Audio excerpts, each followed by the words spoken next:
পৃথিবী অপার রহস্যময়। বিজ্ঞান সেই রহস্যের জট খুলছে প্রতিনিয়ত। আজ যা অনাবিষ্কৃত তা অবিশ্বাস্যও বটে। আমাদের ডর অনুষ্ঠানে যে ঘটনার মুখোমুখি আপনি হতে যাচ্ছেন তার যুক্তিসিদ্ধ উত্তর নেই। আমরা প্রতিদিনের জীবনে ভয় বা রহস্যকে যেভাবে স্থান দিয়েছি সেভাবেই এই অনুষ্ঠান আপনার কাছে জায়গা করে নিচ্ছে। এই অনুষ্ঠানের কোনো ঘটনাই সার্বজনীন নয়। ডর মানে ভয়।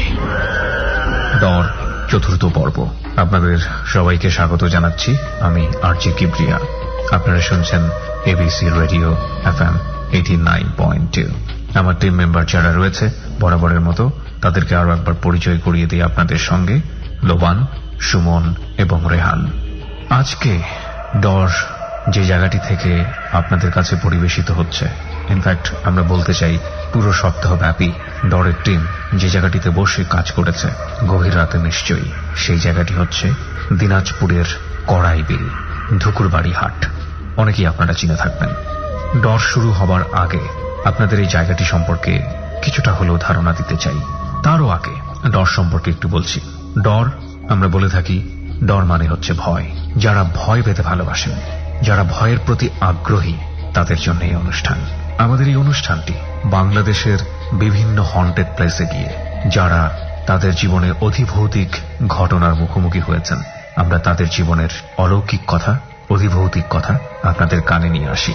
সেই কথাগুলোকে আপনি বিলিভ করবেন নাকি করবেন না তা একেবারেই একান্তই আপনার ব্যাপার।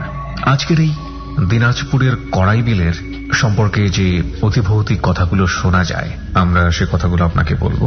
আরেকটি বিষয় অনুষ্ঠানের শুরুতে আপনাদেরকে জানিয়ে রাখছি, সুমন এবং রেহান ওখানে গেছে বেশ দেরি করে। তার আগেই এই সপ্তাহে যারা ডরে এসে তাদের জীবনের অভিজ্ঞতার কথাগুলো বলতে চেয়েছিলেন, তাদেরকে নিয়ে আমাদের একটি টিম রওনা হয়ে যায় এবং সুমন ও রেহান সেখানে গিয়ে জয়েন করে। আমরা তাদের কাছ থেকে তাদের জীবনের এবং সেই সব জায়গার অভিজ্ঞতার কথা আমরা শুনবো। তবে তার আগে বলতে চাই, দিনাজপুর থেকে 30 থেকে 45 মিনিটের যাত্রা করলে আপনি কড়াইবিলের দেখা পাবেন। পুনর্ভবা একটা নদী আছে। তো কড়াইবিল অনেক অনেক জনপ্রিয়, কিন্তু একটা সময় ছিল যখন রামসাগর এলাকার রাজারা প্রজাদের শাস্তি দিয়ে এখানেই নাকি ডুবিয়ে মারত। এটা অনেকেই বলে থাকেন। কোন এক অজানা ইতিহাসবিদের বর্ণনা থেকে জানা যায় যে মুঘল আমলের পয়সার খোঁজে এই বিল নিয়ে প্রচুর পড়াশোনা করেছিলেন ওই ইতিহাসবিদ। এমনকি সুদূর কলকাতা থেকে এসে প্রায় 1.5 মাস সময় কাটিয়েছিলেন এই এলাকাতে। বাকি কথাগুলো আমরা রেহানের কাছ থেকে শুনব। প্রিয় শ্রোতা, আমরা শুরু করছি ডর এবিসি রেডিও FM 89.2-এ।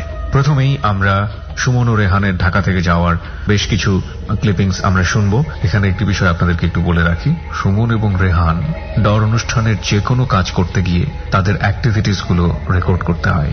সেখান থেকে কিছু চুম্বক অংশ যাওয়ার পর্বের কিছু মজার ঘটনা বা মজার কথোপকথন আপনাদেরকে আমরা শোনাবো। তারপর আমরা মূল জায়গাতে প্রবেশ করব। চলুন শুরু করা যাক।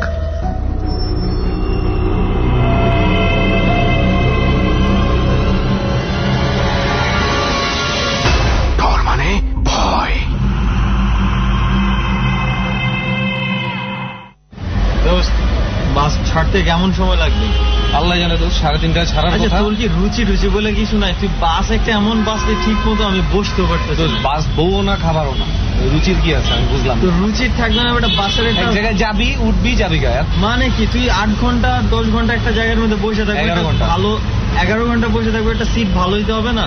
এই সিটটা যথেষ্ট। দেখ দোষ একবার ঘুমাই গেলে বুঝছো, আমার তো প্ল্যান আছে। আমি বুঝতে পারছি তোর তো সবসময় মুড়ি টিনে উঠতে অভ্যাস, এটাই তোর কাছে মনে হচ্ছে একদম এটা মনে হচ্ছে হেভি বাস লাগতেছে। আমার কথা হচ্ছে আমার তো যাইতে হবে, তাই না? এখান থেকে ডাইরেক্ট বিরলে পৌঁছায় মন্দা, তাই না? এখন যদি পরের বাস যদি ধরতে যাস তাহলে পৌঁছাবি রাতে 4টা-5টায়। তখন আমরা কি করবো? দোস্ত যে জায়গায় যাইতেছি বুঝছো, ওই জায়গার কাহিনী যেটা তো কতটুকু কি মনে হইতেছে তোর, সত্যতা কতটুকু হইতে পারে? আমি দোস্ত যে লোকেশনটার বর্ণনা শুনলাম ডট টিমের কাছ থেকে, আমার লোকেশনের বর্ণনা শুনে মনে হয়েছে যে হেভি ভয় পাওয়ার বিষয় আছে ওখানে। হ্যাঁ, লোকেশন অনুযায়ী ভয় পাওয়া। আমার যেটা একমাত্র বিশ্বাস কি জানো, ওই যে ওই ভাই ওই যে ইয়ে আছে না, ওই যে হিস্টোরিয়ান ভাইজান, ওনার তো আমার নাম বলা যাবে না, যাই হোক। তো ওনার কথা, উনি তো শিক্ষিত একজন মানুষ, তাই না? এমন না যে সায়েন্স থেকে খুব দূরে। তো আমার মনে হয় কিছু একটা তো আছেই। দেখ দোস্ত, এই গাড়ির মধ্যে বসে এই মুহূর্তে তোর এই লেকচার শোনাচ্ছে, ঝালমুড়ি খাইলে অনেক ভালো লাগতো। যা তাহলে ঝালমুড়ি খা। এই মামা 9 ঘন্টার জার্নি শেষে বিরল বাস স্ট্যান্ডে পৌঁছে যাই আমি এবং সুমন। তারপরে শুরু হবে আমাদের দ্বিতীয় যাত্রা।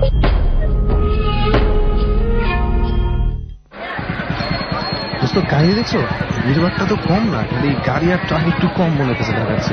তোর কাহিনী জানিরা, কাহিনীর আগে চল একটু চা খাই, আমার চাঙ্গা হই। আমার এত ঘন্টার জার্নি, শরীর বসে গেছে। তোর চালু তুই থাকলে ভাই আর একটুখানি পরে পৌঁছে যাবো। এখন আবার এখানে একটা হল্ট না মারলে হয় না। তোর কি বললি? এখন আবার এখানে আর একটা হল্ট না দিলে হয় না। বাংলায় তো বাংলায়। আচ্ছা, এখন আবার এখানে আরো কিছুক্ষণ না দাঁড়ালে হয় না? ওকে, এই তো লাইনে আসছিস। কিন্তু কারওয়ান বাজারের কথা কি করতেছিস?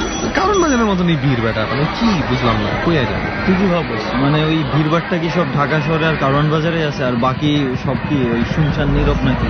আরে না, ওইটা না, বাট ওই যে ঢাকার বাইরে আসছি না, মনে করে একটা ব্যাপার থাকে যে এখানে সবাই খুব কুইক ঘরে ফিরে যাবে, এটা মনে হয় এক্সপেক্টেড। এটাই দেখুন। আচ্ছা, কুইক ঘরে ফিরা বাদ দে, চল কুইক করে তাড়াতাড়ি চা খাই, তারপরে আবার হাঁটতে হবে না এখান থেকে? হ্যাঁ, অল্প অল্প কিছুক্ষণ, বেশি করুন। তাহলে চল একটা জোস একটা চা খায়া হাঁটা ধরো। ওকে দোস্ত, চল। এখান থেকে প্রায় 15 মিনিট হেঁটে আমরা পৌঁছাই করইবিল। সেখানে বহু কষ্টে একটা নৌকা জোগাড় করে আমরা আমাদের স্পটের উদ্দেশ্যে রওনা দিই।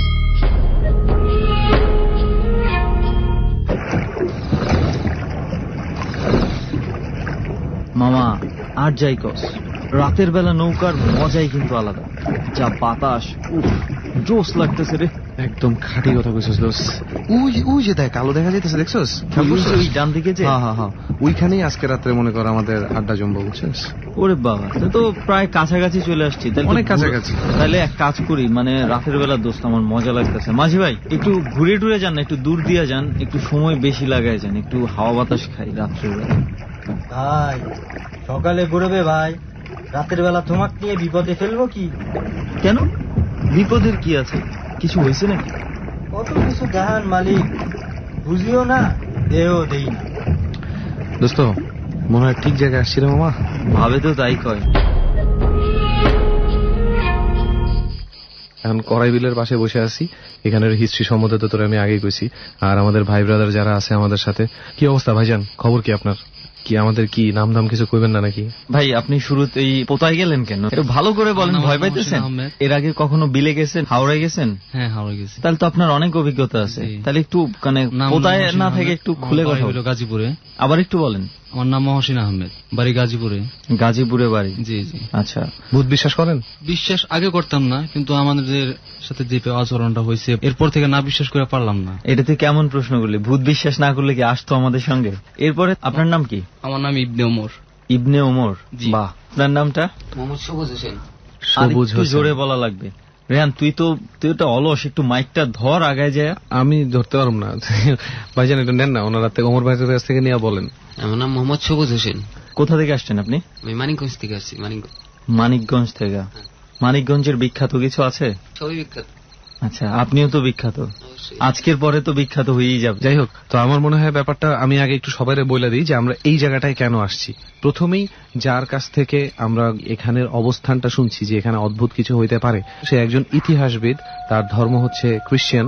সে এখানে আসে মোগল আমলের কিছু পয়সা বা এই ধরনের কিছু জিনিসের খোঁজে। তো করাইবিলের ব্যাপারে যখন উনি জানতে পারে, তখন উনি ঘাটায় একটা ব্যাপার জানলেন যে করাইবিলে একসময় রাজা বাদশারা এখানে প্রজাদেরকে শাস্তি দিত। এখানে আইনা নাকি তাদেরকে ডুবায় মারা হতো কিংবা মায়েরা ডুবায় ফেলা হতো। ইভেন এখানে একটা নরবলির ব্যাপার ছিল। নরবলি জিনিসটা একসময় ছিল, এবং নরবলিটাকে ধরা হইতে এভাবে যে দুই জগতের, জগৎ যদি দুইটা থাকে, একটা থাকে কালো জগৎ, একটা থাকে সাদা জগৎ, তাহলে এই দুই জগতের মিশ্রণ ঘটানোর জন্য নরবলি দেওয়া হতো। তো এই ইতিহাসবিদ কিন্তু এগুলো নিয়ে জানতো না। সে ওই কড়াইবিলে পয়সা ঘাটাইতে ঘাটাইতে সে মন্ত্র উচ্চারিত হইতে নাকি ওখানে শুনতে পায়। তার কথা অনুযায়ী বিভিন্ন রকমের, সে যখন কাজ করতো অদৃশ্য ভাবে, মনে হয়তো দূর থেকে অনেকগুলো মানুষ একসাথে বিভিন্ন মন্ত্র উচ্চারণ করতেছে। এবং ওই মন্ত্র উচ্চারণের সময় বিশেষ করে এটা মনে হয় সবার জানা আছে একটু, যে আগরবাতি, মোমবাতি, ধূপ এগুলা জ্বালানো হয়। তো ওই দেখা যায় ধূপের ঘ্রাণও পাইতো সে, কিন্তু কোনো কিছু দেখতো না, কিছুই দেখতো না। সে পাগলের মতন খালি ঘুরতো, চারিদিকে দেখতো, তাকাইতো, কিন্তু সে কিছু দেখতে পাইতো না, কিন্তু এগুলো সে শুনতে পাইতো। ঘোর লাগা চোখে সে নাকি এমনও দেখছে যে একটা বা দুইটা মহিলা এবং একটা দুইটা লোক সম্পূর্ণ উলঙ্গ অবস্থায় কুকুরের গলা কাইটা ওখান থেকে রক্ত খাচ্ছে। তো পরবর্তীতে আমরা এটা ঘাটায় যেটা দেখলাম যে সে আমাদেরকে, একজন খ্রিস্টান ব্যক্তি কতটুকু জানে হিন্দু ধর্ম সম্বন্ধে, কিন্তু সে আমাদেরকে খুব স্পষ্টভাবে ওইখানে একটা ডমরু গাছ আছে, সেই ডমরু গাছ আমাদেরকে দেখায় দিল। আমরা ইচ্ছা করলে আপনাদেরকে এখনো দেখাইতে পারি, ওই যে ওই সাইডে একটা গাছ আছে। তো এই ব্যাপারগুলো সে যখন জানলো তখন আমরা কি করলাম, তার কাছ থেকে ওই মন্ত্রটা আমরা লিখে নিলাম। কোন রকমের যতটুকু বোঝা গেছে, ওগুলো তো আমরা ওইভাবে বলতেও পারি না সংস্কৃত ভাষায়। হ্যাঁ, কোনো একটা কিছু শেষে চামুন্ডা দেবীর নাম ছিল, এতটুকু আমি শুধু বলতে পারছি। ওইটা নিয়ে আমরা গিয়েছিলাম এক পুরোহিতের কাছে, যারা মন্দিরে থাকে আর কি, সংস্কৃত ভাষা জানে কিছুটা হলেও, ভালো রকম জ্ঞান রাখে, বেদ সম্পর্কে জ্ঞান রাখে, গীতা সম্পর্কে জ্ঞান রাখে। তার কাছে যখন আমরা এটা দেখাইলাম তখন সে 3টা বাক্য বলছে আমাকে আর সুমনকে। প্রথম বাক্যটা বলছে নরবলি, দ্বিতীয় বাক্যটা বলছে চামুন্ডা দেবীর সন্তুষ্টি, এবং তৃতীয় বাক্যটা বলছে আপনারা চলে যান। সে আমাদের সাথে আর কোনোভাবেই কোনো কথা বলবে না, কারণ সে একেবারেই খুশি হয়নি এই মন্ত্রটা দেখে। তো আপনারা বুঝতেই পারছেন, আমাদেরকে যখন ওই পুরোহিত বলছে যে চলে যান, আমরা যে চলে যাই নাই, চলে যাওয়ার তো প্রশ্নই ওঠে না। আমরা তো চলে যাই নাই এবং আপনাদেরকেও রেখে দিছি। এবং আপনাদের এটা আমি আরো একবার বলে দিই, সবসময় আমি এটা বলি, সেটা হচ্ছে যে আমি আর সুমন, আমরা 2 বন্ধু, আমরা কিন্তু ভয় পাইতে আমাদের খুব ভালো লাগে। এমন যেন কেউ না ভাবে যে আমাদের দুর্দান্ত সাহস, আমরা কোনো ভয় পাই না। এবং আপনারা যে 4 জন আছেন, আজকে আপনারা কতটুকু ভয় আমাদেরকে পাওয়াইতে পারেন সেটা আমরা একটু দেখব। তো দোস্ত, লেকচার বহুত দিছস, এবার এক কাজ করি, আমরা শুরু করি। কারে দিয়ে শুরু করব? আমার যার নামটা খুব পছন্দ হয়েছে, ওমর ভাই, ইবনে ওমর, তাই না? জি ভাইয়া। ঠিক আছে, তাহলে ওমর ভাই আপনাকে দিয়ে শুরু করি আজকে। জি ভাইয়া। বাড়ি যেন কোথায় বললেন আপনার? কুমিল্লাতে। কুমিল্লা কোথায়? কুমিল্লা বরুড়া থানা, গ্রাম বেউলাইন। আচ্ছা, কি করছেন আপনি এখন? এখন আমি বর্তমানে পড়ালেখা করছি। এখন আমার আম্মু মারা গেছে ছোটকালে, তো মারা যাওয়ার পরে আব্বু দ্বিতীয় বিবাহ করছে, তো তার কাছে আর থাকি নাই, নানুদের বাড়ি চলে আসছি। তো নানুরে আমার ছোটকাল থেকে বড় বানাইছে, বা আমি এখনো তাদের দোয়ায় এখনো তাদের কাছে। কিসে পড়ছেন এখন? 9 এবার। ক্লাস 9 পড়ছেন? জি। আপনি এত দূর আসছেন, আপনার বাসা থেকে কোনো ঝামেলা করে নেই? জি, বললামই তো, আমার আম্মু নাই, সেহেতু আমার প্রতি কারো এরকম দায়িত্ববোধও নাই। তো আমার মামারা বা আমার নানুরা যতটুক পারে আমার ততটুক তাদের আগলে রাখে। আর যখন তাদের আয়ত্তের বাইরে চলে যায় তখন আমার নিজের মন মতো আমি চলাফেরা করি। আপনি কি ইচ্ছা করে কখনো আয়ত্তের বাইরে চলে যান? তা না, মানে এমনিতেই আমার আম্মু নাই, তার জন্য আমার উদাস মন, কোনো সময় আর কারোর সাথে মিশতেও ভালো লাগে না। ছোটবেলা থেকে আমার এরকম। আমাদের দেশটারে আমরা কি বলি বলেন তো? বাংলাদেশ।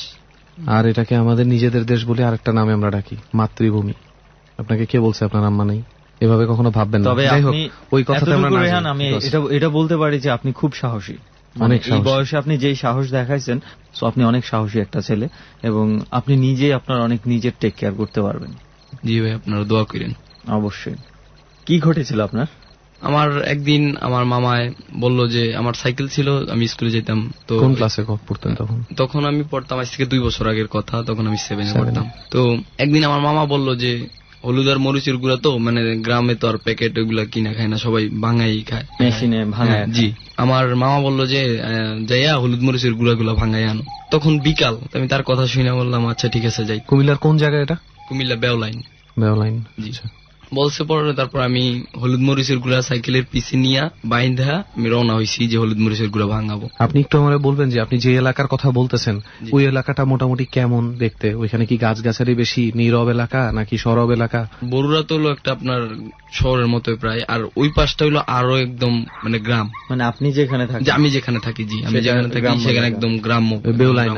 জি। তো ওখানের কিছু ছবি আমি ওখান থেকে তুলে আনছি, সেটা আপনাদের দেখাবো। বিদায় রেহান, ওনার কাছ থেকে মোবাইলটা একটু নিয়ে নিস, আমরা ছবিটা দেখে নিব। ছবিটা দেখে দিব ব্লুটুথে করে। ওকে। হ্যাঁ জি। তো আমি কিছু ছবি তুলে আনছি। আমাদের ওখানে মনে করেন হিন্দু ঠাকুর আছে না, ঠাকুররা আগে বসবাস করত। ওইখানে কিছু পোড়া বাড়ি আছে, পোড়া বাড়ি মানে আগের দিনে আমার নানু বা তাদের আগে ওই বাড়িগুলা দেখে আসতে বেশ কয়েক প্রজন্ম। হ্যাঁ, প্রজন্ম ধরে। মনসামুরা বলে একটা গাছ আছে, মানে এত মোটা তেঁতুল গাছ, মনে আপনারা কেউ দেখেন না এখানে? না, আমি দেখছি তেঁতুল গাছ। তুই দেখোস না? দেখছি, বাট এমন ভাবে বললি যেন তুই লন্ডন থেকে আসছস। আমি গাছ চিনি না দোষ, আমি যেটা দেখছি ওটা তেঁতুল গাছ কিনা আমি কেমনে কম? ঘাস চিনস তো? হ্যাঁ, ঘাস চিনি। তুই যেটা খাস। ঠিক আছে, তুই খাস সেজন্য তুই চিনস। তারপরে কি হলো? জিবে এরকম একটা তেঁতুল গাছের ছবি আমি আনছি, ওখানেরও কিছু কাহিনী আছে। তো আমার যে সময় হলুদ মরিচ গুঁড়া ভাঙাইতে বলছিল, আমি সাইকেল নিয়ে আস্তে ধীরে ঘুরে পুরা যাইতেছিলাম। ডর মানে ভয়। ছোট্ট একটা বিরতির সময় হলো এমন একটি জায়গাতে এসে যখন তেঁতুল গাছ নিয়ে আমাদের কিছু জানার আগ্রহ তৈরি হয়েছে। তেঁতুল গাছের ভূত নিয়ে গ্রাম অঞ্চলে নানি দাদিদের কাছ থেকে লোককথা শোনেননি এমন মানুষের সংখ্যা বাংলাদেশে অনেক কম। যাই হোক, কি ঘটেছিল ইবনে ওমরের জীবনে এই গাছ নিয়ে সেটা আমরা 3 মিনিটের বিজ্ঞাপন বিরতির পরেই জানব। প্রিয় শ্রোতা, আপনি শুনছেন ডর এবিসি রেডিও FM 89.2 এ। আমি আরজে কিবরিয়া আপনার সঙ্গে রয়েছি। সঙ্গে রয়েছে আমার টিম মেম্বাররা সুমন এবং রেহান অন দ্য স্পট, এবং লোবান রয়েছে সাউন্ডে। আজকে ডর প্রচারিত হচ্ছে দিনাজপুরের কড়াই বিলকে ঘিরে। আমরা 3 মিনিটের একটা ছোট্ট বিজ্ঞাপন বিরতি নিতে চাই এবং একই সাথে আপনাকে দাওয়াত দিতে চাই আমাদের এই অনুষ্ঠানে যোগ দেবার জন্য। আপনি যদি মনে করেন আপনার জীবনের অধিভৌতিক ঘটনাগুলো আপনি লাখো মানুষের কানে পৌঁছে দেবেন বাংলাদেশের যে কোনো একটি হন্টেড প্লেসে বসে, তাহলে আমাদেরকে ফোন করুন। আমাদের নাম্বারটি হচ্ছে 09613892 আমি আবারও বলছি 09613892 ফিরে আসছি ঠিক 3 মিনিট পর। ডর।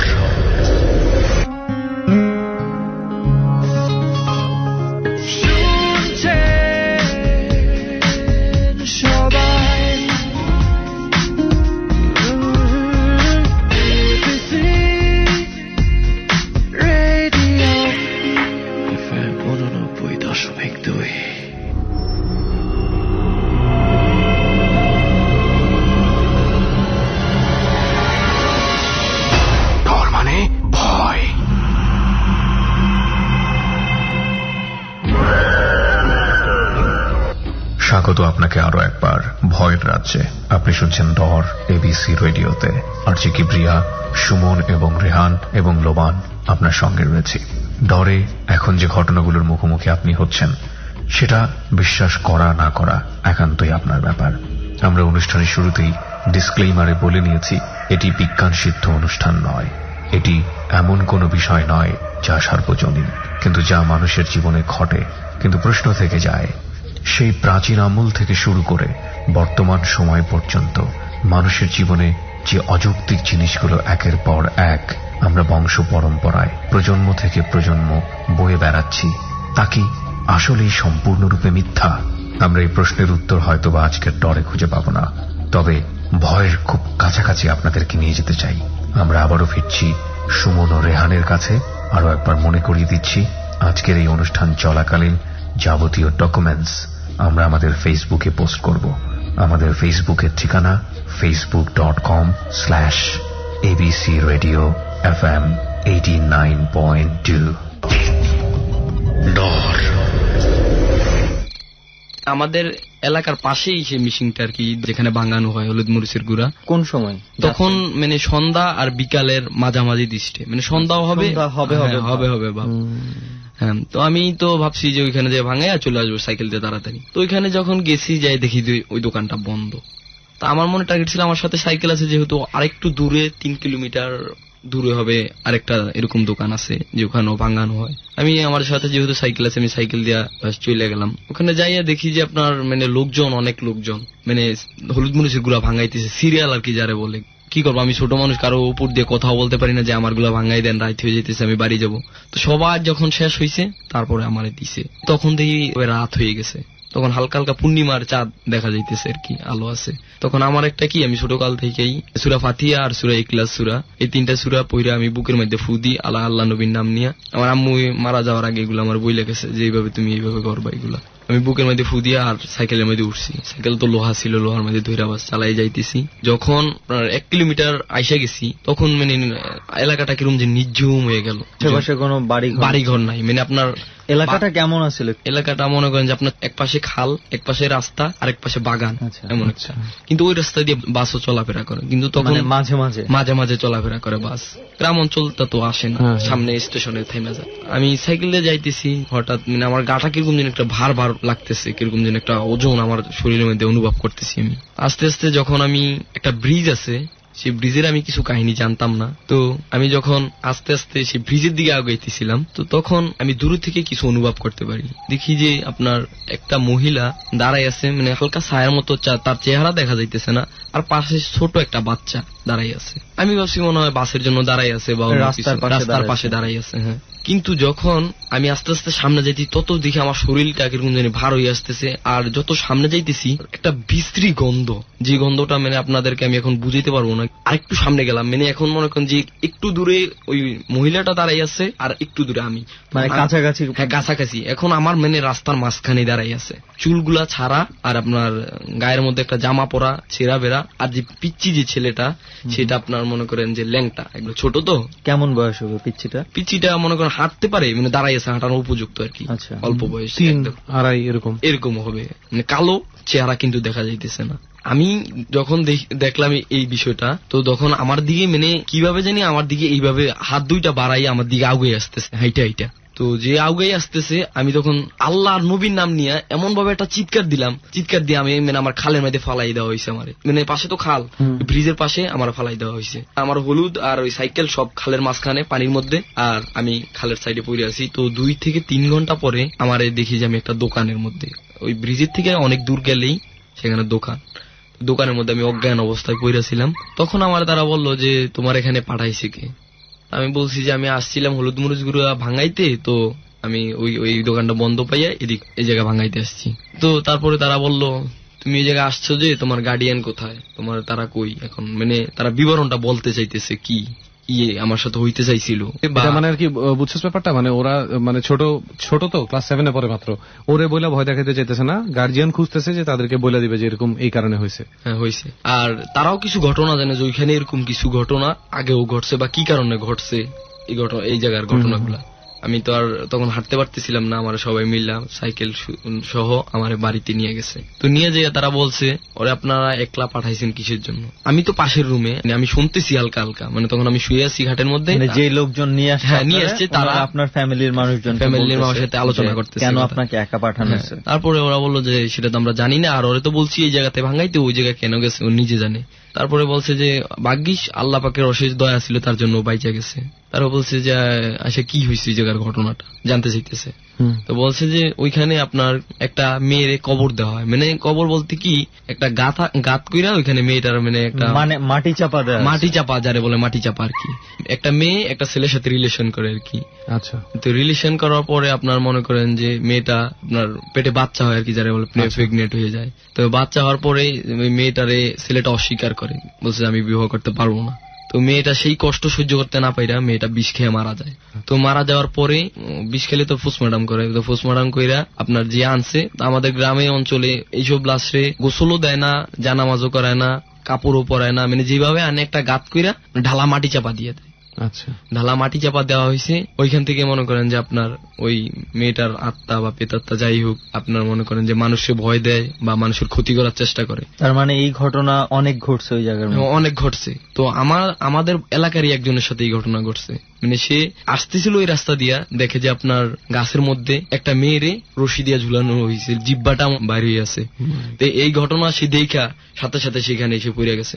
এরপরে কি আর কখনো গেছে? আপনার আর কোনো অসুবিধা হয়েছে? অনেকদিন জ্বর ছিল, ঘুমের ঘরে খারাপ স্বপ্ন দেখতাম যে আমারে কেউ মারতে আসতেছে, আমারে কেউ নিয়ে যাইতে আসতেছে, এরকম চুল। ওই অজ্ঞান হওয়ার ঘটনার পরে? হ্যাঁ, অজ্ঞান হওয়ার ঘটনার পরে কিছুদিন এরকম আমার সাথে হয়েছে। তো তারপরে হুজুর আনছে, হুজুরে তাবিজ দিছে, তারপরে আর আমার কোনো সমস্যা হয় নাই। আর 1 বছর পরে আবার আরেকটা ঘটনার সম্মুখীন হয়েছি আমি। আপনি নিজে? জি, আমি নিজে।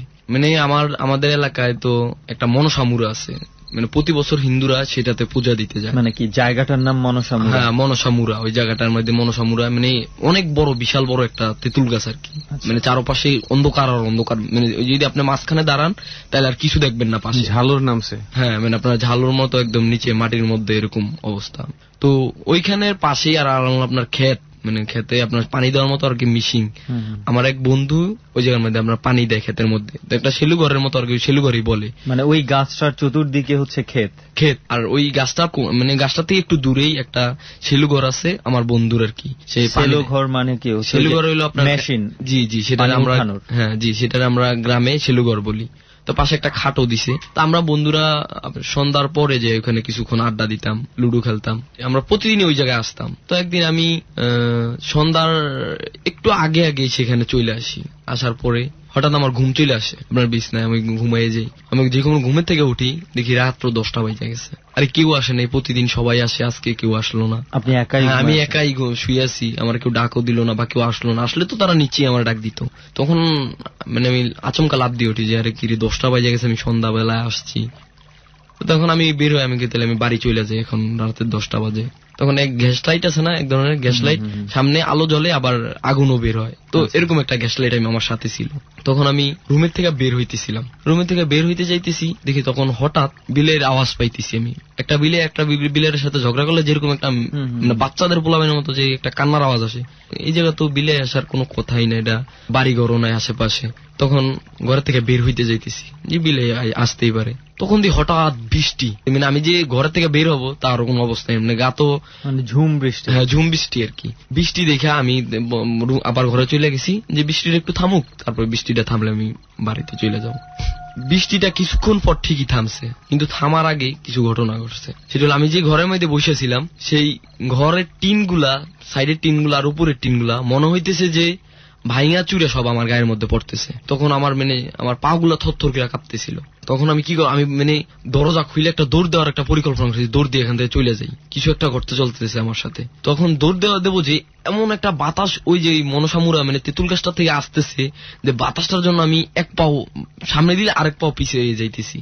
বাতাসটা শুধু আমার দিকে আসতেছে, পাতাগুলো সব আমার নাকে মুখে আর আমার গায়ের মধ্যে ইয়ে পড়তেছে। আমি তাৎক্ষণিকভাবে আবার ঘরে চলে গেলাম। আর ঘরে যেয়ে আমি থাকতে পারতেছি না, ঘরে ওই যে টিন বাইঙা চুরা মনে হইতেছে আমার গায়ে পড়তেছে, সেরকম আমার সাথে চলতেই আছে। তারপর আমি রুম থেকে বের হইলাম, দেখি সামনে একটা মহিলা কাপড় পরা, তার মুখটা দেখা যাইতেছে না। তো তারা দেখার সাথে সাথে মাটিতে পড়ে গেছি। তো হঠাৎ তার হাতগুলো আইসা আমার গলা বারে এইভাবে ধরছে। এই দাগ আমার এখনো আছে, আপনারা দেখলে দেখতে যেতে পারেন। এই একটা নখের আঁচড় আমার এই গলার মধ্যে। আচ্ছা, যদি রেহান দেখি তো একটু মোবাইলটার আলোটা দিয়ে দিত। রেহান, আলোটা মার। এই যে দেখ, এই যে দাগটা যেইভাবে ধরে আমার আপনার নখের এই দাগটা আমার গলার মধ্যে বইসা দেয়। আমার বামাতে কিন্তু গ্যাস লাইট ছিল। আমি ময়মুরব্বি থেকে শুনছি আপনার এইসব খারাপ জিনিস দেখলে, আগুন দেখলে আগুনে খুব ভয় পায়। তো যেই ধরছে আমার মনের ভিতরে, তখন আল্লাহ পাক কিভাবে যেন একটা বুদ্ধি দিয়ে দিছে। তো হঠাৎ করে আমি করছি কি, গ্যাস লাইটটা জ্বালাই। জ্বালানোর সাথে সাথে আমার গলা থেকে হাতটা সরাই ফেলে কই যে যায় আর দেখতে পাইনি আমি। তো তখন এই গ্যাস লাইটটা জ্বালাই, কিছু দূর যাই, গ্যাস লাইট যে বন্ধ হয়ে যায়, আবার দেখি সামনে। এরকম করতে করতে আমি 2-3 জায়গা পর্যন্ত গেছি, আমার পিছু পিছু এরকম যাইতেছে। তো তখন আমি গ্যাস লাইটটা ধইরা চাপ দিয়ে ধইরা কিছুক্ষণ এরকম আগুন জ্বালাই রাখছি। তারপর একটা চিৎকার দিয়া আল্লাহ নবীর নামে একটা চিৎকার দিয়া সেখান থেকে আমি দৌড় দিয়া যেতে সক্ষম হই। তো তখন যাই আমি ওইখান থেকে বের হওয়ার পরেই কিছু দূর গেছি পর বাড়ি, সেখানে বাড়ি যেয়ে আমি পড়ে যাওয়া সবাই দেখে যে আমার এখান থেকে রক্ত বের হইতেছে। তারা জানতে চাইছে যে কি হয়েছে তোমার সাথে। তখন আমি বললাম যে এইভাবে এটা হয়েছে। 2 জায়গায় আপনি মোটামুটি লাকি ছিলেন। তখন থেকে আমি একটু সতর্ক হয়ে যায় বা সাবধান হয়ে যায়, তখন থেকে আমি নিজে সচেতন থাকি। তো আমার লাইফে তেমন আর কোনো ঘটনা ঘটে নাই। তো আমার মামাতো ভাইয়ের লাইফে এরকম একটা ঘটনা আছে। কিরকম? ওই যে আমি এই যেই এখন ঘটনাটা বলবো সেখানের কিছু ছবি তুলে আনছি আর কি। আচ্ছা, আমরা ছবিটা একটু দেখতে চাই। জি, আমার মামাতো ভাই হলো আপনার খুব সাহসী, খুব তার অনেক সাহস, এক কথায় কোনো কিছুই সে ভয় পায় না। একদিন আমরা সবাই মিলে আড্ডা মারতেছিলাম, ওই রাতটা ছিল কিন্তু অমাবস্যা রাত। কিন্তু আমাদের ঘরের মুরব্বি যারা আছে তারা কিন্তু বলে যে অমাবস্যা রাইতে বের হইও না ঘরের থেকে। তো আমরা সবাই মিলে ঘরের মধ্যে আড্ডা মারতেছি, আমার মামতো ভাইয়ের সাথে ছিল। এক পর্যায়ে আমরা কথা বলি যে অমাবস্যার রাত তো আজকে। আমার মামতো ভাই বলতেছি, তুই না বেশি সাহসী, পারলে আজকে ওই পোড়া বাড়িতে যা। তো বলছে কি বলস, পোড়া বাড়িতে যাবে, এটা কোনো ব্যাপারই না। কি খাওয়াবি? আমি কাছে তুই যা খাইতে চাস তোরে খাওয়াবো। ওই কথা বলার পরে বলতেছে জামু, আমি কাছে যা। এটা বলছে বড় সত্যি সত্যি রওনা হয়েছে পোড়াবাড়ির উদ্দেশ্যে। ওইখানে কিন্তু আপনার এমন অবস্থা ছবিতে আপনারা দেখতে পাবেন, কোনো চারপাশে বারজার, আর আপনার মনে করেন যে ঘরটা এমন অবস্থায় যে ওইখানে কোনো মানুষ মনে করেন আপনার কাছেও ধারেও যায় না ঘরের। সত্যি সত্যিও আপনার রওনা হয়েছে, কিন্তু ওখানে কিন্তু দিনের বেলাও কোনো মানুষ যেতে সাহস পায় না। ওইখানে আপনার নাকি কি ভূত প্রেত আছে। এবং ইনফ্যাক্ট আপনার মোবাইলে আমরা ছবিগুলো দেখতে পাচ্ছি পোড়াবাড়ির, এবং বেশ ভালোই ভয়ঙ্কর মনে হইতেছে। জি, আমাদের বাড়ি থেকে অনেকই দূর মোটামুটি। তো কিছুদিন যখন ও চলে আসে তখন থেকে ওর সাথে কিছু কাহিনী শুরু হয়ে যায়। আর ওই অমাবস্যা রাত্রে কিন্তু গ্রাম অঞ্চলে কেউই আসলে বের হয় না রাত্রে। ও দেখে নাকি হঠাৎ আপনার কিছু লোকজন ওর সাথে সাথে যাইতেছে। হ্যাঁ, ওর সাথে যাইতেছে। ও যাইতেছে হাইটা, কিছু দূর যখন গেছে যাওয়ার পরে আর ও লোকগুলার দেখতে পাইতেছে না। তো ভাবছে মনে বাড়িতে চলে গেছে বা কোন দিক দিয়ে গেছে, তেমন একটা ও ভয় উপলব্ধি করে নাই, উদা হয়ে গেছে মানুষগুলা। কিছু দূর যাওয়ার পরেই ও হঠাৎই দেখে একটা সাপ, আমরা যারা বলে ফানুক সাপ আর কি, ও যে সামনে যাবে আর কোনো পরিস্থিতি নেই। তো করলো কি, লাভ দিয়া, মানে সাপগুলো চারপাশে দিয়ে ঘিরান দিয়ে আছে, ও লাভ দিয়ে মানে ওই মাঝখান থেকে লাভ দিয়ে দূরে সরে গেছে। এই সাপগুলো ওইখানে আছে, ওর আর পিছনে নেই। আমি তো আগেই বলছি ও খুব সাহসী, কোনো কিছুরই ভয় পায় না। তো কিছু দূর যেই গেছে দেখে একটা কুকুর দাঁতগুলা বের করে রাখছে, মানে ওরে কামড় দেবে এমন পরিস্থিতি। ওর কাছেও আসছে, ওর কাছে আসে কুকুরটারে কামড় দেবে, ও একটা লাথি দিছে বলে, মানে ঘটনা ওর মানে ঘটার পরে এই ঘটনাগুলো আমাদের সাথে বলছে। তো লাথি দিয়ে কুকুরটারে ফালাই দিছে দূরে। তো যাইতে যাইতে সে পোড়াবাড়ির সামনে হাজির হয়ে গেছে। আপনার দেখে যে পোড়াবাড়ির ভিতরে আর কি, রুমের ভিতরে কি যেন কান্না করতেছে, যে রুমগুলো আমরা মোবাইলে দেখতে পাই। হ্যাঁ, রুমগুলা, এই রুমগুলার ভিতরে আপনার কি যেন কাঁদতেছে। একটু এই ফাঁকে বলে দিই যে আপনার এই ছবিগুলো আমরা ফেসবুকে দিয়ে দেবো আমাদের। জি, তো এই ফেসবুকের ঠিকানাটা একটু বলে দিই এই ফাঁকে, facebook.com/ABC Radio FM 89.2, সেখানে আপনার এই ছবিগুলো আমরা আপলোড করে দিব।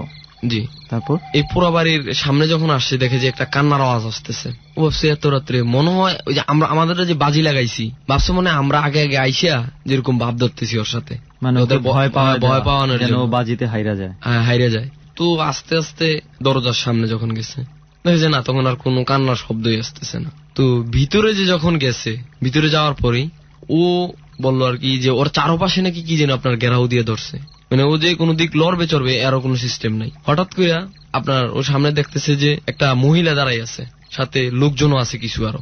দেখার পরে ও ঘরের থেকে বের হওয়া যাওয়ার চেষ্টা করতেছে দৌড় দিয়া। তো বের হওয়া যাওয়ার যে চেষ্টা করছে, তারপরে আর ও কিছু মনে করতে পারে নাই। তারপর ওর সাথে যে কি ঘটছে সেটা সকালে আমরা দেখতে পাই। মানে ওই জায়গার মধ্যে মানুষ আপনার ঘিরেও দিয়ে রাখছে, ওর কোনো জ্ঞান নাই, কিছু নেই। হাত একটা ভাঙা, পাও একটা ভাঙা, এমন ভাবে আটটারে ভাঙা হয়েছে, মানে হাড্ডির সাথে কোনো জোড়া নাই আপনার, আর পাউডারও আপনার একদম ভাঙিয়া ফেলা হয়েছে। তো তখন আমরা গাড়ি দিয়া ডাক্তার কাছে নিয়ে যাই, যাওয়ার পরে ডাক্তার দেখে যে আপনার হাতের পুরো সাইড ছুড়ে ফেলা হয়। আর এটা এখনো কি বলছে ডাক্তার, কিছু বলছে এটা কিভাবে হতে পারে? ডাক্তার এটা মানে বলছে যে এটা কিভাবে হয়েছে সেটা বলতে পারে না। এমনি ডাক্তার এক্সরে করছে, করার পরে দেখে যে আপনার পুরা মানে হাড্ডির সাথে কোনো হাড্ডির জোন, যে ঘরের মধ্যে সে ছিল ছিন্ন হয়ে গেছে। হ্যাঁ, তো তখন থেকে তারপরে 5-6 মাস পর একটু সুস্থ হয়েছে। মানে এখন কি হাত এখন বেকা, এইভাবে থাকে হাত বেকা, আর পায়ে হাঁটতে পারে না। আপনার ওই এক ধরনের লাঠি আছে, ওইগুলা কিনে আনছে, ওইগুলা দিয়ে হাঁটে। হাত একদম ভাঙা, ইয়া তার কোন সময় মনে জোড়া নেবে না। ডর মানে ভয়। মানুষ কিভাবে অদম্য শক্তির কাছে মাথা নত করেছে এবং একই সাথে অদম্য শক্তিকে জানার ইচ্ছা পোষণ করেছে, সেটা নিয়ে নতুন করে বলার কিছু নেই। কোন একটি বইতে পড়েছিলাম, বনের ভিতরে মানুষ ঘুরে বেড়াচ্ছে, হঠাৎ করে একটা প্রকাণ্ড বৃক্ষ, মানুষ ভয় পেয়েছে, সঙ্গে সঙ্গেই হাঁটু মুড়ে সেই বটবৃক্ষ কিংবা অশ্বতের নিচে গিয়ে তারা প্রার্থনা করা সৃষ্টি করেছে, যাতে তাদের কোনো অমঙ্গল না হয়। তারা মনে করেছে এটাই তাদের প্রভু। এই যে ভয়ের ব্যাপারটি, এই যে অজানার প্রতি মানুষের আত্মসমর্পণের ব্যাপারটি, সেটি যুগের পর যুগ মানুষ বয়ে চলেছে নিজের মধ্যে। আজকে বিজ্ঞান এত দূর নিয়ে এসছে আমাদের, তারপরও আমরা প্রাত্যহিক জীবনে কত অযৌক্তিক জিনিসকে যৌক্তিকভাবে নিজের জীবনে স্থাপন করেছি, তার বর্ণনা একটা মাত্র ডরে দেওয়া সম্ভব নয়। যারা থ্রিল করতে ভালোবাসেন, এই অনুষ্ঠানটির দ্বারা আপনি কোনোভাবেই অনুপ্রাণিত হবেন না। সুমন এবং রেহান তারা বিশেষভাবে ট্রেন প্রাপ্ত এই অনুষ্ঠানটির জন্য। আপনি কখনো এই অনুষ্ঠানের কোনো গল্প শুনে কারো মতো নিজের সাহস প্রমাণ করতে গিয়ে কোনো ধরনের বিপদ থেকে আনবেন না। প্রিয় শ্রোতা, আমরা ফিরে আসতে চাই ঠিক রাত 12:06। আর আপনি নিশ্চয়ই জানেন, রাত যত গভীর হবে ডর তত জমবে। ফিরে আসছি ঠিক রাত 12:06। ডর 89.2।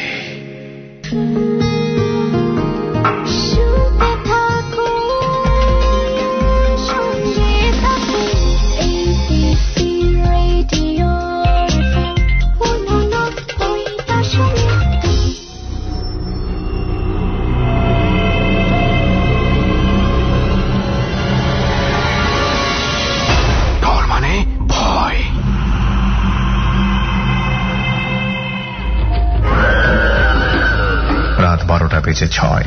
এই মুহূর্তে আমি আরজে কিবরিয়া যে কাজটি করব নিশ্চয়ই আপনি জানেন। ডরের রেসিপিটা আপনাকে একটু মনে করিয়ে দিচ্ছি। ভয় পাবার জন্য সবচাইতে বড় যে জিনিসটির প্রয়োজন তা হল ভয়ের পরিবেশ। একই বাগান, একই বিল, দিনের বেলাতে অদ্ভুত চমৎকার নৈসর্গিক, কিন্তু গভীর রাতে তা অত্যন্ত রহস্যময়। সুমন এবং রেহান ওই বিলে থেকে যে পরিবেশের মধ্যে এই ডরটি ধারণ করেছে তা আপনি দিনের বেলা ছবি দেখে কিংবা আপনার চমৎকার স্মৃতি থেকে উপলব্ধি করতে পারবেন না। এটা উপলব্ধি করতে হলে সুমন এবং রেহানের পরিবেশটাকে উপলব্ধি করতে হবে। সেজন্য আপনাকে যে কাজটি করতে হবে, ঘরের মধ্যে একলা আপনি বাতিটা নিভিয়ে দিন, অন্ধকার করুন। এরপর যদি সম্ভব হয় জানালাটা খুলে দিন, হেডফোনে শুনুন, খেয়াল রাখবেন রেডিওর সাউন্ডটা পরিষ্কার আসে কিনা। এরপর উপভোগ করুন ডর। ভয় পাওয়ার নিশ্চয়তা দিচ্ছি, কিন্তু ভয় পাবেন কি পাবেন না সেই সিদ্ধান্ত কিন্তু আপনার। আমরা আবারও ফিরতে চাই সুমন এবং রেহানের কাছে। সবুজের জীবনের যে অধিভৌতিক ঘটনাগুলো আমরা শুনছিলাম তা আমরা শুনব, আর একই সাথে আপনাকে মনে করিয়ে দিচ্ছি ফেসবুকে ইতোমধ্যেই কিছু অস্বাভাবিক ছবি দেওয়া হয়েছে। এই গল্পগুলোকে বোঝার জন্য আপনারা চাইলে চলে আসতে পারেন আমাদের ফেসবুকের ঠিকানা facebook.com/ABC Radio FM 89.2। ফোন করুন আমাদেরকে পরবর্তী সপ্তাহে যে কোনো হন্টেড প্লেসে বসে আপনার জীবনের অধিভৌতিক ঘটনাগুলো বলার জন্য। আমাদের ফোন নম্বর 09613892892। আবারও বলছি 09613892892। ডর। আসলে বিনা কারণে দুঃসাহস দেখালে যা হয় আর কি, সামান্য একটা দুঃসাহসে আজকে তার একটা কঠিন পরিণতি হয়ে গেল। যখন আমি এই জায়গায় আপনাদের সাথে এখানে আসতে পারছি, ও আমার সাথে বলছে যে বলি সবাইরে যাতে আমার জন্য দোয়া করে। নিশ্চয়ই আমরা দোয়া করি যে উনি সুস্থ হয়ে যাক। এবং সেই সঙ্গে রেহান একটা জিনিস এটাও একটু বলি যে আছে না, অনেকে খুব বেশি এক্সাইটেড, অনেক বেশি থ্রিল পাইতে চায়, অনেক বেশি মানে রোমাঞ্চের জন্য খুব মানে পাগল থাকে, তো এই ধরনের অনেক সময় ভুল সিদ্ধান্ত নিয়ে ফেলে। এত এক্সপেরিমেন্ট করা ঠিক না। অনেক সময় যেমন এই যে পোড়াবাড়ির কথাটা শুনি আমার কাছে প্রথমে যেটা মনে হয়, পোড়াবাড়ির ছবিটা আমরা মোবাইলে যেটা দেখতে পাচ্ছি এটা তো আমরা ফেসবুকে দিয়ে দেবো, বন্ধুরাও দেখতে পারবে, যে দেখতেই বোঝা যায় যে দিনের বেলা যেই বাড়িটাতে ভয় লাগে এবং জঙ্গলে পুরা ভরপুর, রাতের বেলা এখানে কি হইতে পারে ভাবলেই তো ভয় করে। আরেকটা জিনিস বলে দিই, আপনারাই বলি স্পেশালি সবাইরে, এই ধরনের পুরনো বাড়িগুলোতে এরকম অলৌকিক অনেক ঘটনা ঘটে, অশরীরী অনেক ঘটনা ঘটে। আবার আরেকটা ব্যাপার আছে, এই সব জিনিসের নাম কইরা যে এই ভয়টা গ্রামের লোকজন পাবে, এটা চিন্তা করে কিন্তু অনেক সময় অনেক অপরাধীও সব জায়গায় লুকায় থাকে। জি জি, হ্যাঁ। তো এই ব্যাপারটা খেয়াল রেখেও কিন্তু যখন তখন যে কোনো এরকম পোড়ো বাড়িতে ঢুকে যাওয়া ঠিক না। মানে আসলে সাহসটা ভুল জায়গায় দেখায়, সাহসগুলো কাজের জায়গায় দেখানো উচিত। হ্যাঁ, সাহসটা যে কতটা ওর জীবনের শেষ লাইফটাই নষ্ট করে দিছে সাহস। দোয়া করে নেওয়ার জন্য সবাই অনেক ধন্যবাদ ইবনে ওমর, আপনি অনেক সাহস। এই সাহসগুলা সেটাই সবার জেনে রাখা উচিত। সাহস কিন্তু একটা পর্যায়ের পরে বোকামি। এরকম ভুল জায়গায় সাহস দেখাতে যাবেন না। আমার কিন্তু এমনি একটু ভয় করতেছে এই জায়গাটায় বসে থাকতে।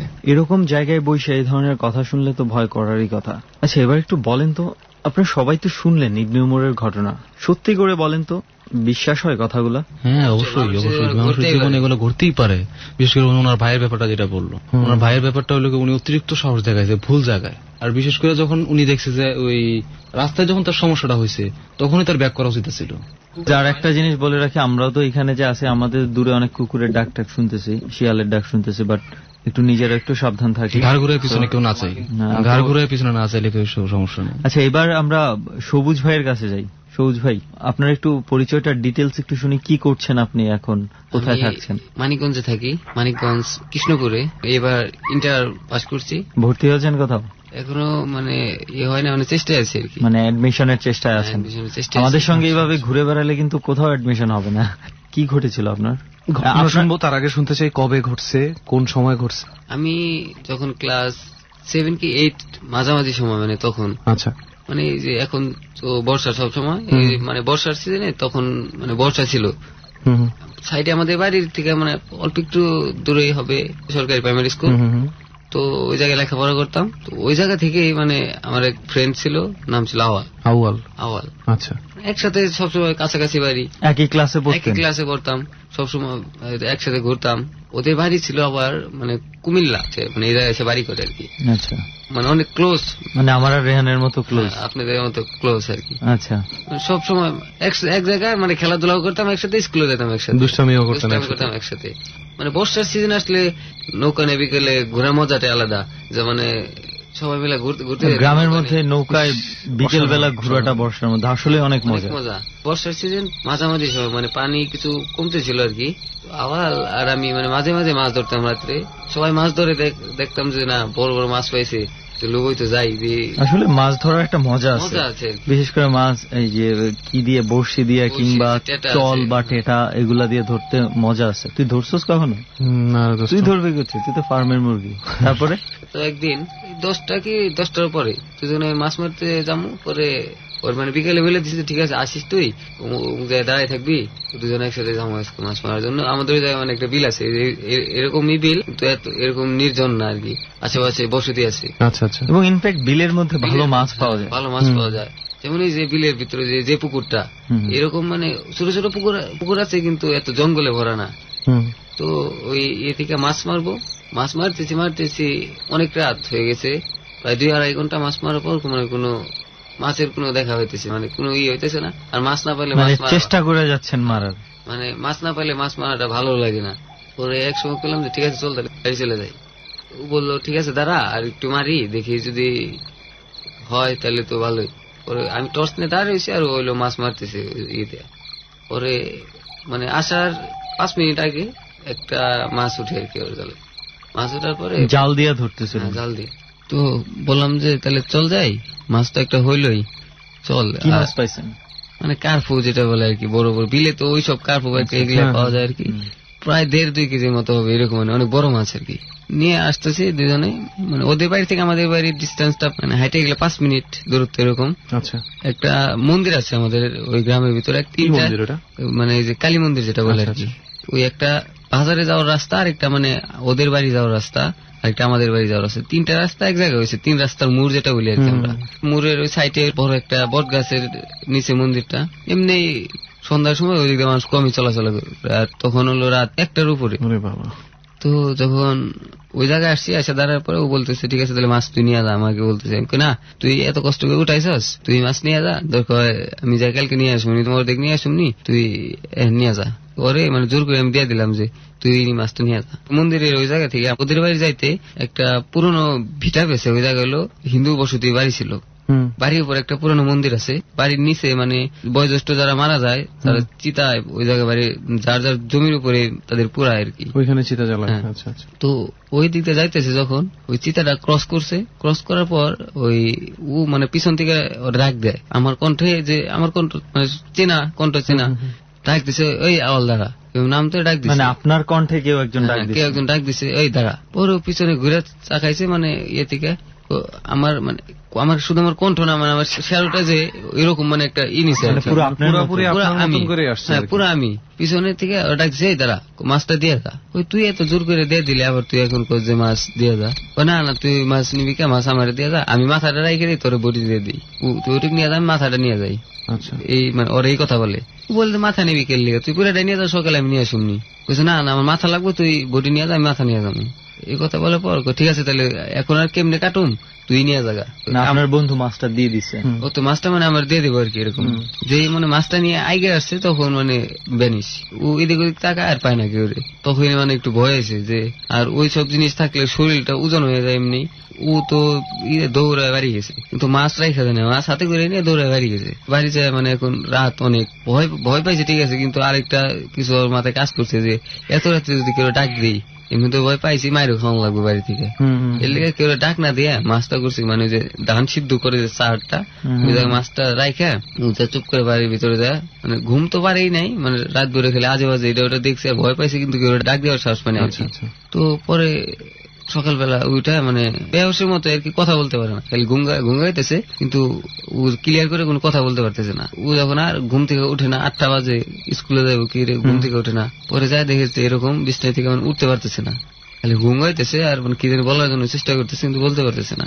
আমি আবার গেছি ওর জন্য স্কুলে যাবো, একসাথে স্কুলে যাই, বলে দাঁড়ায় রয়েছি আমি জায়গায় যাই, ওরা আসে না, আমি কোথায় বাইরে যাই ডাক দিয়ে নিয়ে এসি। ওরা গেছি, তারপরে দেখি এরকম অবস্থা, কথা বলতে পারছে না, খালি ঘুম গাইতেছে। যখন আমি ওদের বাড়ি উঠছি একটু পরেই ও হাওমাও করে কায়দা উঠছে, যখন আমার দেখছে গেছে কি হয়েছে, আমি কিছু মারছে না তোর রাত্রে মাছ নিয়ে এসে দেয়, তখন আমার এইসব বললো যে এরকম এরকম পিছন থেকে ডাক দিছে তোরে। বললাম যে ওরা আবার এরকম এরকম ভয় পাইছে কাকা, পরে এসে যারা পানি টানি খাওয়াইছে, তো স্কুল যাওয়া লাগবে না আমি চলে যাই। বিকালে আসছি, যারাইছে যেহেতু আমি মানে ওর দেখাইছি যে উঠে বইছে, তো ওরা ডাকতে গেছি, যা দেখি যে না আবার আগের মতো হয়ে গেছে, সকালে যেরকম ওইরকম। পরে আমার বললো যে না তুমি বাড়ি থেকে একটু যাওয়ার পরেই আবার আগের মতো হয়ে গেছে। তো এরকম মোটামুটি 6-7 দিন যাইতো, মানে একটু ভালো আবার তো ঘুম গাইতো শুধু, বিশেষ করে রাত্রে জিনিসটা বেশি হইতো। আমি গেলে মানে আমার দেখলি না মানে চোখটা প্রথম বড় বড় করে চাইতো, ঘুঙ্গা ঘুঙ্গা কান্দা উঠতো আর কি। পরে এমন অবস্থা এগুলো যে আমার মনে হয় ওই দিনের পরে আপনার চেহারা দেখলে সে ভয় পাইতো, মানে ভয় পাইতো, মানে কি এটা ওইটা কিনা অন্য কোনো রোগ ধরে কনফিউজ হয়ে যাইতো যে এটাই না ওইটা, এরকম মানে এটা ইয়ে হয়ে যাইতো। কয়েকদিন এইভাবে মানে চিকিৎসা করাইতেছে, তো এটা একটা মানে একটা ওর মানে রোগের মতো ইয়ে হয়ে গেল যে পেটটা ফুলে উঠলো কয়েকদিন পর। এভাবে 1-1.5 মাস চলে গেছে, আমার ওইভাবে থাকতো, চিকিৎসা কিছু করাইছে। এর মাঝে কি ডাক্তার দেখানো? হ্যাঁ ডাক্তার দেখাইছে, মানে ডাক্তার দেখানোর পরে ডাক্তার বলছে না এমনি কোনো সমস্যা নাই, মানসিক কোনো ইয়ে। পরে হুজুর কবিরাজদের চিকিৎসা করানোর পরে তারপরে মানে যখন চিকিৎসা করায় তখন ভালো, এমনি আবার বাইরে এলে রাত্রে তো খালি শুধু ঘুম গাইতো। তো এই রোগটা আস্তে আস্তে 1-1.5 মাস পর যাওয়ার পর বৃদ্ধি পাইতে থাকে। তো রাত্রে যখন ঘুমাই থাকতো, পরে ঘুমানোর কারণে বাপ মা যারা ছিল পরে একসাথে রাখতো যে এক জায়গায় ঘুমাও। পরে রাত্রে একা একা ডাকে উঠতো যে আব্বা আব্বা, আমার ওই যে বিটাই থেকে পাশের বিটা ওই জায়গা থেকে আমার ডাকতেছে, যেখানে ঘটনা ঘটেছে বিটা মন্দিরটা বললাম যে ওখান থেকে আমার ডাকতেছে। ওই এত রাতে তো ডাকে, আমি তো শুনি না, তুই শুনিস কেমনি? না ওই জায়গায় আমার ডাকতেছে, যাওয়া লাগবে। পরে তুই যাবি কি? তুই বয় আমি দেখে আসি। পরে ভাবে টর্চ নিয়ে যাইতো, যাই দেখতো কিছুই নাই। রাত্রে কমপক্ষে 5-6 বার করে এভাবে ই করতো যে ডাকতেছে চিৎকার করে উঠতো। তো পরে আর আমি যখন ওকে বাড়ি যাইতাম একটু ভয় আমার ভিতরে ঢুকে পড়ে, পরে আমি একটু কম যাই আর কি। মানে এই ঘটনা আপনি নিজেও ভয় পেয়ে গেছি? ভয় পেয়ে গেছি রে আমি, তখন বুঝছি ও আমার যে ঘটনাটা কইছে, আমি যদি মাছটা আমি নিতাম এই ঘটনাটা তো নয় আমার সাথে ঘটতো, মানে এরকম একটা ভয় আমার ভিতরে কাজ করছে। ওক বাড়ি একটু মানে কম যায়, দিনের বেলায় কম যাই। একদিন গেছি, যাওয়ার পরে ও আমার বলতেছে দেখ ওই বিটাই থেকে আমার 2টা লোক ডাকে, আমার নাকি নিয়ে যাবো। কই নিবো তোরে? মানে আমার বলতেছে তোকে নিয়ে যাবো, তোরে নিয়ে যাবো, তোর আমার ভালো লাগছে। কাকার বলছে যে দেখেন আওয়াল তো আমার কাছে এরকম কথা কয়, আর আমার বলে যে আমি তো যাবো কিন্তু তুই সাবধানে থাকিস। মানে আপনার বন্ধু আওয়াল কইতো আপনাকে যে আমি তো যাবো তুই সাবধানে থাকিস। তখন এত গেরজ করতাম না। পরে একদিন রাত্রে ঘরের দরজা দিয়ে শুইতো, দরজা খোলা একলা বেরিয়ে আসতো ঘর থেকে। আচ্ছা আচ্ছা। আর আম্মা আবার খেয়াল রাখতো যে সমস্যা এমনি, বাইরে ওই ভিটার ওই মন্দিরে ওই জায়গায় যায়। ও যখন রাত্রে বের হয়ে যেত, বের হয়ে চিতার সালে ওই পর্যন্ত যাইতো। যাওয়ার পর ওরকে আবার ধরে নিয়ে আসতো। ওর আব্বা নিয়ে আসার পরে ওর আব্বা চিন্তা করে যে তাহলে এটা তো মানে ভৌতিক কোন লক্ষণ আর কি।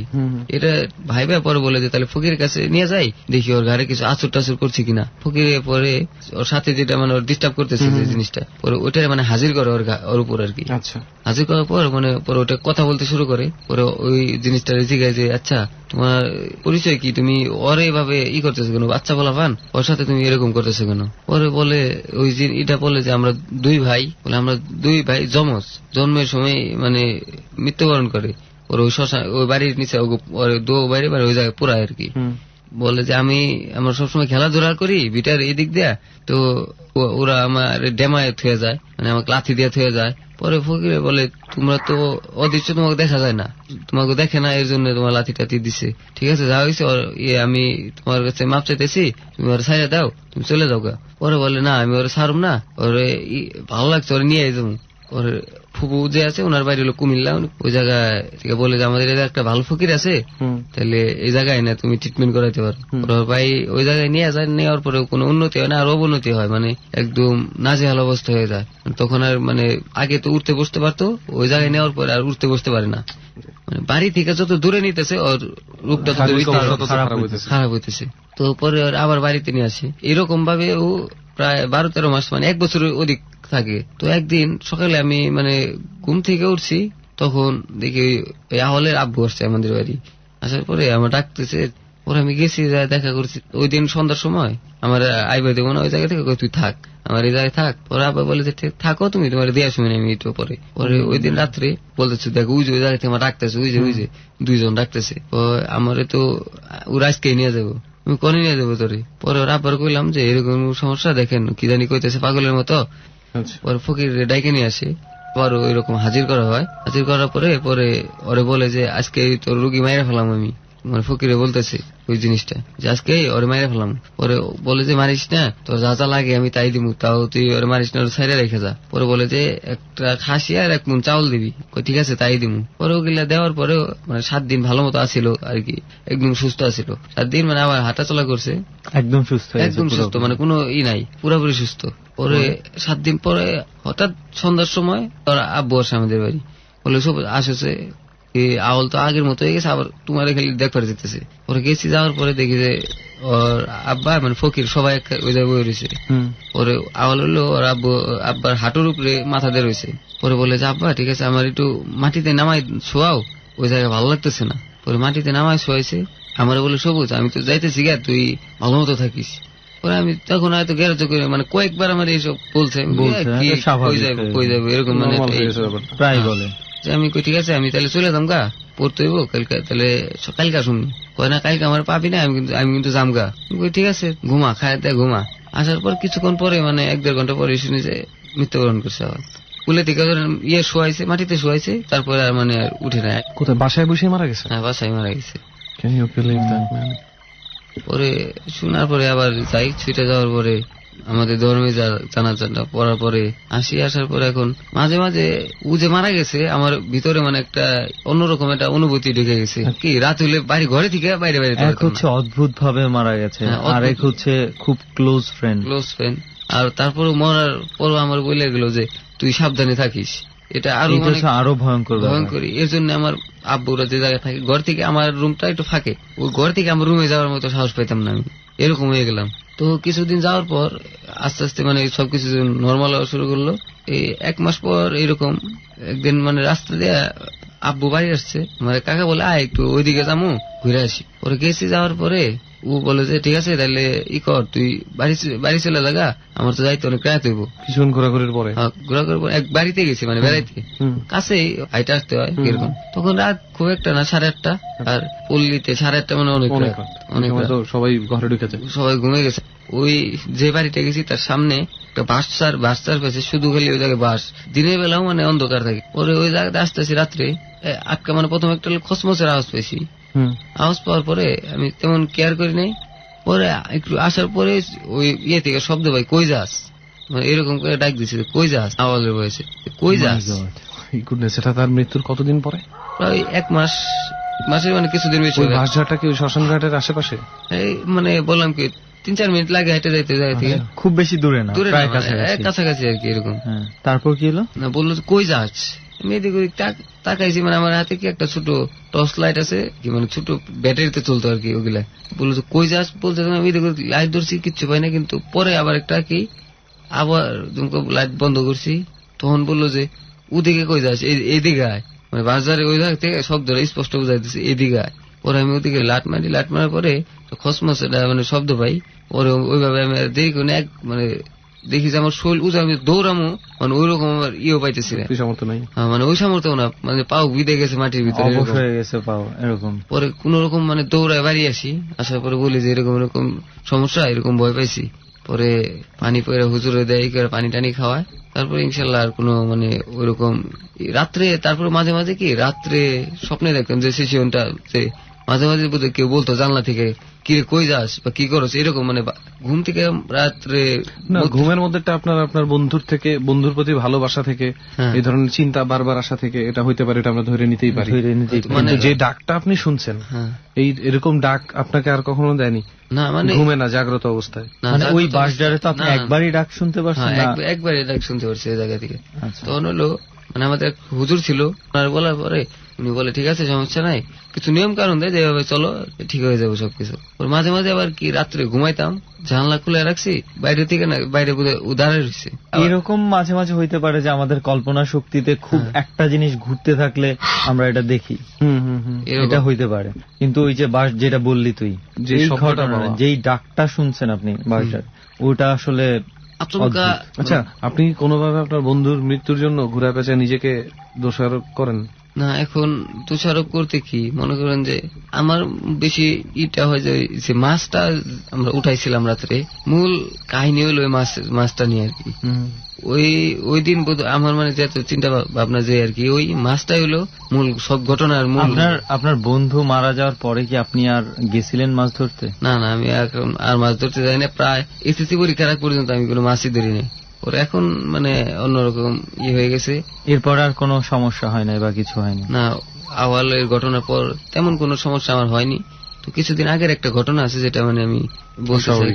হ্যাঁ, তো মানে আমি আবার একটু ফুটবল খেলি, ও ডিভিশনের খেলা, মানিকগঞ্জ স্টেডিয়ামে খেলা। মানিকগঞ্জ থেকে আমাদের বাড়ি প্রায় 6 কিলোর মতো।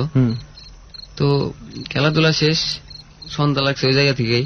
ওর সব কিছু রেডি করে আস্তে আস্তে প্রায় 9টা-10টা বাজছে, মানে সব একসাথে আনন্দ করতে করতে আসছি। মানে ভয়। একবার ভেবে দেখুন, একজন মৃত মানুষ, সে আপনার সবচাইতে প্রিয় বন্ধু ছিল।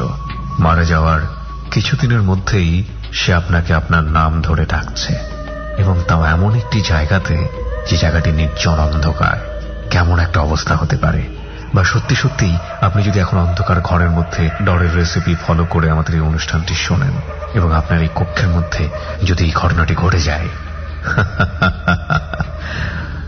আমরা আরো ভয়ের মধ্যে যেতে চাই, কারণ রাত যত গভীর হবে ভয় তত বাড়বে। আপনারা শুনছেন ডর, এবিসি রেডিও FM 89.2 এ। আমি আরজে কিবরিয়া আপনার সঙ্গে রয়েছি। সঙ্গে রয়েছে আমার টিম মেম্বাররা Suman, Rehan on the spot এবং লোবান সাউন্ডে। আমরা ফিরে আসতে চাই ঠিক 4 মিনিটের বিজ্ঞাপন বিরতির পর। কি বলতে চেয়েছিল সবুজ, আমরা ঠিক সেই জায়গাটিতেই ফিরব। আর প্রিয় শ্রোতা, নিশ্চয়ই ফেসবুকের কথা মনে আছে? চলে আসুন, দেখুন কি ছবি ওখানে পোস্ট করা হয়েছে। facebook.com/ABC Radio FM 89.2। আমি আবারও বলছি, facebook.com/ABC Radio FM 89.2। ফোন করুন আমাদেরকে ডর টিমের সাথে যোগ দিয়ে আপনার জীবনের অতিভৌতিক ঘটনাগুলো বলার জন্য। আমাদের ফোন নাম্বারটি হচ্ছে 09613892 আবারও বলছি 09613892 ফিরছি ঠিক 4 মিনিট পর। ডর।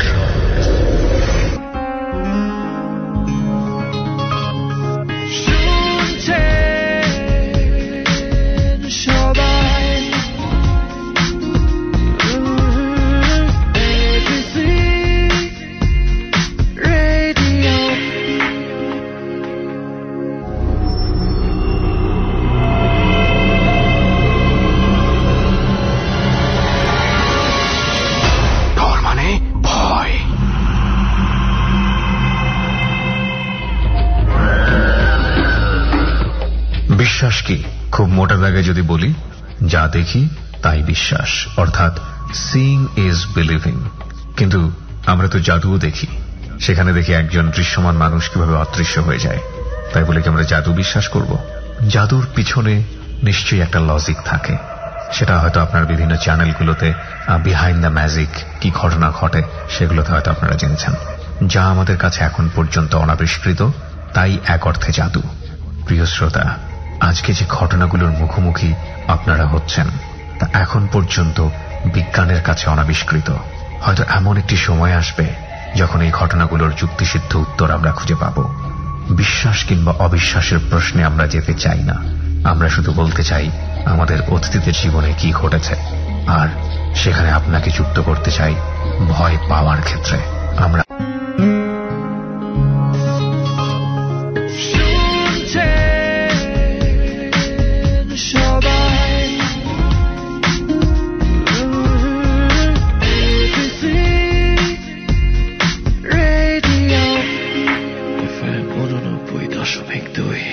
ফিরছি। মনে রাখতে হবে ডরের রেসিপি: একলা ঘর, অন্ধকার, রেডিওর চমৎকার পরিষ্কার শব্দ এবং জানালাটা খোলা। হালকা হালকা বাতাস যদি জানালা দিয়ে আসে তবেই না বোঝা যাবে ডরের আসল টেস্ট। চলে যাচ্ছি সুমন এবং রেহানের কাছে। ডর। আমাদের ওই জায়গা থেকে আমরা 2 জন আসি মাত্র বাড়ি যাওয়ার মতো। ওই হালট দিয়ে যাইতে হবে। কি দিয়ে যাইতে হবে? হালট মানে কি একটা ফাঁকা চারিদিকে হলো খালি জমি, ফসলি জমি, মাঝখান দিয়ে রাস্তা। ও আচ্ছা আচ্ছা, বুঝতে পারছি। একদম মাঝখান দিয়ে অনেকটা চকের মতো থাকে, চতুর্দিকে ক্ষেত, মাঝখানে রাস্তা। তো মাঝখানে রাস্তার মধ্যে একটা মাত্র গাছ, মানে ওইটা মানে বিকেল বেলা হইলে মানুষ ঘোরাফেরা করে ওই গাছের ভিতরে করে এরকম আর কি। তো আসতেছি রাত 10টার বেশি বাজে। তো দুজনে গল্প করতে করতে আসতেছি, স্বাভাবিক খেলাধুলা করে আসছি, খেলার কথাই কইতেছি যে অমুকে। হঠাৎ মানে আমরা যাইতেছি দুজনে নর্মালি, মাঝখানে যখন আসি আমরা তখন 2 জন, সাইড দিয়ে একটা মানে দেখা যাইতেছে ফাঁকে থেকে যে একটা লোক আসতেছে, মোবাইল আছে, গান বাজাতে বাজাতে আসতেছি। পরে গান বন্ধ করছি। একটা ছোট একটা মানে বোঝা বলতে কি একটা বাজারে ব্যাগে কি যেন মাথায় নেওয়া পোশাক, ঢালা ঢালা একটা পোশাক পরে যাইতেছে। উনি যে গেলাম, কাকে এত রাত্রে কই থেকে আইলেন? মুরব্বী, তাও কি অনেক বয়স। বললাম যে কাকে এত রাত্রে কই থেকে আইলেন? উনি কিচ্ছু বললো না, খালি হুম করে একটা শব্দ করলাম, মানে গঙ্গায় একটা শব্দ করলো আর কি। শব্দ করার পর চলে গেলাম। পাগল টাগল হতে পারি। প্রায় কিছু দূর গেছি, ও একদম সেম অবিকল আরেকজন ওই মানুষ আপনাদের ক্রস করে, আমাদের ক্রস করে যাইতেছে। পরে আমার টিপু নামটা ছিল, মানে ওর ছেলেটার নাম ছিল আর কি টিপু। ও বলতেছে দেখ ওই পিছনের লোকটা দেখলে, আগে যে লোকটা দেখছি এই লোকটা একদম সেম অবিকল। তো আমি যখন ঘুরছি তখন মানুষ যদি হাইটা যায় তো বোঝা যাওয়ার কথা যে যাইতেছে, তেমন কোন পাইলাম না, জানি মানে মানুষ আটকা নাই এরকম। পিছনে গেছে মানে 10 হাত গেছে খুব হইলে আমার থেকে পিছনে, তারপরে ওই লোকটা আর নাই। তো মানে চলে গেছি আমরা, ঠিক আছে চল তাড়াতাড়ি চল। ওর দুজনে মানে জুড়ে হাঁটতেছি, ওই গাছটার কাছে আইছি। তখন দেখতেছি যে ওই আমরা যখন গাছটা ক্রস করতেছি ওই রকম খুব আরেকটা লোক ওই জায়গাটা ক্রস করতেছে। তখন উনি আর যারা ছিল আর যে 2 জন সাইডে গেছে, উনি আসতেছে সোজা। পরে আমরা হলো ওই ইয়ে থেকে চাইপা দাঁড়াইছি এদিকে, উনার যাইতে দে। ওর কিছু যে তাড়াতাড়ি দোকান মাঝে আছে পড়তে থাক। তো দুজনে পড়তে থাকি, আর ওইটা মানে সোজা আইসে পরে ঘুরে ওই দিক দিয়ে যায়। ওর কিছু তাহলে দৌড় দেয় দুজনে। পরে দুজনে দৌড় দিয়েছি। দৌড় দেওয়ার পরে পিছন থেকে একজন বলে যে বাহনে চাল ডাল দিস, এবারের মতো বাইসে গেলি। কি সে চাল ডাল দিতে? মানে ওগো একটা ইয়ে আছে যে ফকির ইয়ে, মানে চাল ডাল দিতে বললো যে ওটা আমাদেরকে বাহন বলে আর কি। আচ্ছা, এই কথাটা 2 জন স্পষ্ট শুনতে পাই। দৌড়ায় বাইরে আসি, আসার পরে সবকিছু বলি। তো আগের মতোই ট্রিটমেন্ট হুজুরে দেয়, পানি টানি পরে খাওয়ায়। তো আল্লাহর মতো এখন ভালো আছি। এরপরে চাল টাল দিছিলেন? না, আর চাল টাল দেওয়া হয়নি আর কি। আচ্ছা, ওকে। অনেক সময় রেহান একটা জিনিস হয় কি, এই ঘটনাগুলোতে ইন্সপিরেশন হয়ে কিন্তু অনেক ভণ্ডামি কিন্তু চলে। অনেক জায়গায় চাল তোলার ইয়ে তোলার অনেক ভণ্ডামি চলে। তো এই বিষয়গুলারে পুঁজি করে চলে এগুলা। যাই হোক, আপনারা তো শুনলেন মানে আমাদের সবুজ ভাইয়ের ঘটনা, কি মনে হলো? ঘটতে পারে এটা। আর এই ঘটনাগুলোর সমস্যাটা কি, এই ঘটনাগুলো হচ্ছে সবার জন্যই একটা দিক থেকে অবিশ্বাস্য। কি জন্য? কারণ হচ্ছে কারোর সাথে এই ঘটনা কখনোই একসাথে অনেকজনের হয় না, একজন থাকলেই ব্যাপারটা ঘটে। আসলে এটা হচ্ছে এমন যে নিজের কাছাকাছি কারো ঘটলে বা নিজের সঙ্গে ঘটলেই অনেকে বিশ্বাস করে, এর আগে অনেকে বিশ্বাস করে না। যেমন আমরা এই জায়গায় আজকে এই রাত্রে এই জায়গায় যদি আমি একা থাকতাম তাহলে মানে যাই হোক কিছু ঘটতে পারতাম আমার সাথে, এরকম কিছু। কিন্তু যেহেতু অনেকজন আমরা পুরো টিম আছি, এর জন্য বোধহয় কিছু যাদের সঙ্গে এখনো পর্যন্ত অদ্ভুত কিছু ঘটে না, এরা জীবনও বিশ্বাস করতে চাইবে না যে আসলে এই ধরনের কিছু আছে। ওই লোকগুলারই বেশি সমস্যা হয়, কারণ ওরা তো আপনার বিশ্বাস করে না। যেমন ওই যে ও যেটা বললো যে ওর বন্ধুরা পিছন থেকে ডাক দিচ্ছে যে দাঁড়া, এগুলো ব্যাপার একটা যদি আপনারা জানা থাকেন আগে থেকে, যে পিছন থেকে ডাকলে কখনোই ঘুরে দাঁড়ানো যাবে না। যদি কথা বলার হয় যে ওইদিকে তাকায় কথা বলতে হইব, মানে একটু মানে মাথা ঘুরানো যাবে না, ঘুরাইলে পুরো গড়ি ঘুরেতে হইব। তবে রেহান, যখন এটা বলা হয়েছে যে ওই বন্ধু ডাকছে, মানে এরকম ভয়ঙ্কর সিচুয়েশন, দোস্ত সবুজ ভাইয়ের অভিজ্ঞতাও জানা হয়ে গেল মোটামুটি। এক এক করে ইবনে ওমর ভাই একটা পাইলাম। জি, আমার নাম হলো মহসিন আহমেদ, আমার বাড়ি হয়েছে গাজীপুরে সদরে আমার বাড়ি। আমরা 3 ভাই, আমার কোনো বোন নাই। তো আমার এক খালা আমার বাসায় থাকতো, খালুও থাকতো। তারা মোটামুটি আমার ফ্যামিলির তো অতটা উন্নত না, আর আমার খালারা তো আমাদের থেকে অনেক নিচে ছিল, কি কাজ করতো আর্থিকভাবে। তো আমার খালার কোনো ছেলে মেয়ে ছিল না, আমাদেরকে সবসময় সন্তানের মতো আদর করতো। তো অনেক কষ্টের পর একটা সন্তান যাই হোক আসে, ওরে আমি নিজের হাতে বড় করি। নিজের হাতে লালন পালন করি, নিজের হাতে নিজের বোনের মতো। মানে আপনাদের তো বোন ছিল না, একটা আক্ষেপ ছিল যে এটা আমার 3 ভাই মিলা ওরা ঠিক নিজের বোনের মতো করে বড় করি। আমার খালা তো সকালে যেত, চাকরি করতো, আসতো না। আমার খালু সকালে গাড়িতে চলে যেত। তো আমার মা, আমি, আমরা 3 ভাই মিলা নিজের বোনের মতো নিজেরাই লাইলা বড় করলাম। তো বয়স যখন 10 বছরের মতো হইব, একদিন কি জন্য জানি মারছে আমা। মারার পরে গাড়ের এই ঠিক এই জায়গাটা একটা বাড়ি লাগছে। আচ্ছা, লাগার পরে আপনার এই যে খিসে না, আচ্ছা আচ্ছা, এরকম খিসা শুরু করছে। আপনার দম বন্ধ হয়ে যেতেছিল, একটা শ্বাস নিয়ে জোরে জোরে এরকম একটা শ্বাস নিতেছে, আর বলে যে আমার বুকে ব্যথা। বুক ব্যথার কথা যখন বলছে তখন আমি বললাম ঠিক আছে, ডাক্তারের কাছে নেওয়া দরকার। তো সদরে নিয়ে গেলাম, গাজীপুর সদর যে হাসপাতাল। নেওয়ার পর ডাক্তার এক্সরে দিল, তারপরে একটা ব্লাড টেস্ট দিল। তো এগুলা করানোর পরে কিছু ধরা পড়লো না। ডাক্তার বললো যে না, নর্মালি তো আছে, শরীর দুর্বল থেকে হইতে পারে। ওষুধ দিছে, খাইতেছে। এরকম করে প্রায় আরো মাস খানিক চলে গেছে, তখন আর কোনো সমস্যা হয় নাই। একদিন আমাদের বাড়ির সামনের বাড়ি, ভাড়াটিয়া বাড়ি, ওই রুমে গেছে মানে পড়তে। আমার ভাবি আবার জানি কি কাজ করতে, আমার ভাবি শুধু একা বাসায়, আমি গেছি সেলুনে চুল কাটতে। দিনের বেলা না, আসরের পরে, সন্ধ্যার আগে। হঠাৎ করে ভাবি আমার ফোন করলো যে আমার যে বোনটার কথা বলতেছে ওর নাম হলো নুরুন্নাহার। আচ্ছা, আমরা নুন্না কয়ে বলে এটাকে আগে সবাই। তো বলতেছে নুন্নার তো অবস্থা খারাপ, আবার হেরিকম করতেছে। তাই আমি আস্তে আস্তে ভালো হয়ে গেছে, মোটামুটি তেল পানি দিয়ে সুস্থ করছে। পরে আমি জিগেলাম, কয় ভাই আমার বুক ব্যথা করে, আমার একদম দম বন্ধ হয়ে যায়, মানে শরীরে হাত একদম ল্যাং ছেড়া দেয়, চোখ মুখ উল্টা দেয়, একদম মানে লাগে যেমন মরে যাবো এরকম একটা অবস্থা। তা আমরা আবার ডাক্তারের কাছে নিয়ে গেলাম, আবার পরীক্ষা করাইলো। ডাক্তার বলতেছে নর্মাল তো, কোনো সমস্যা নাই।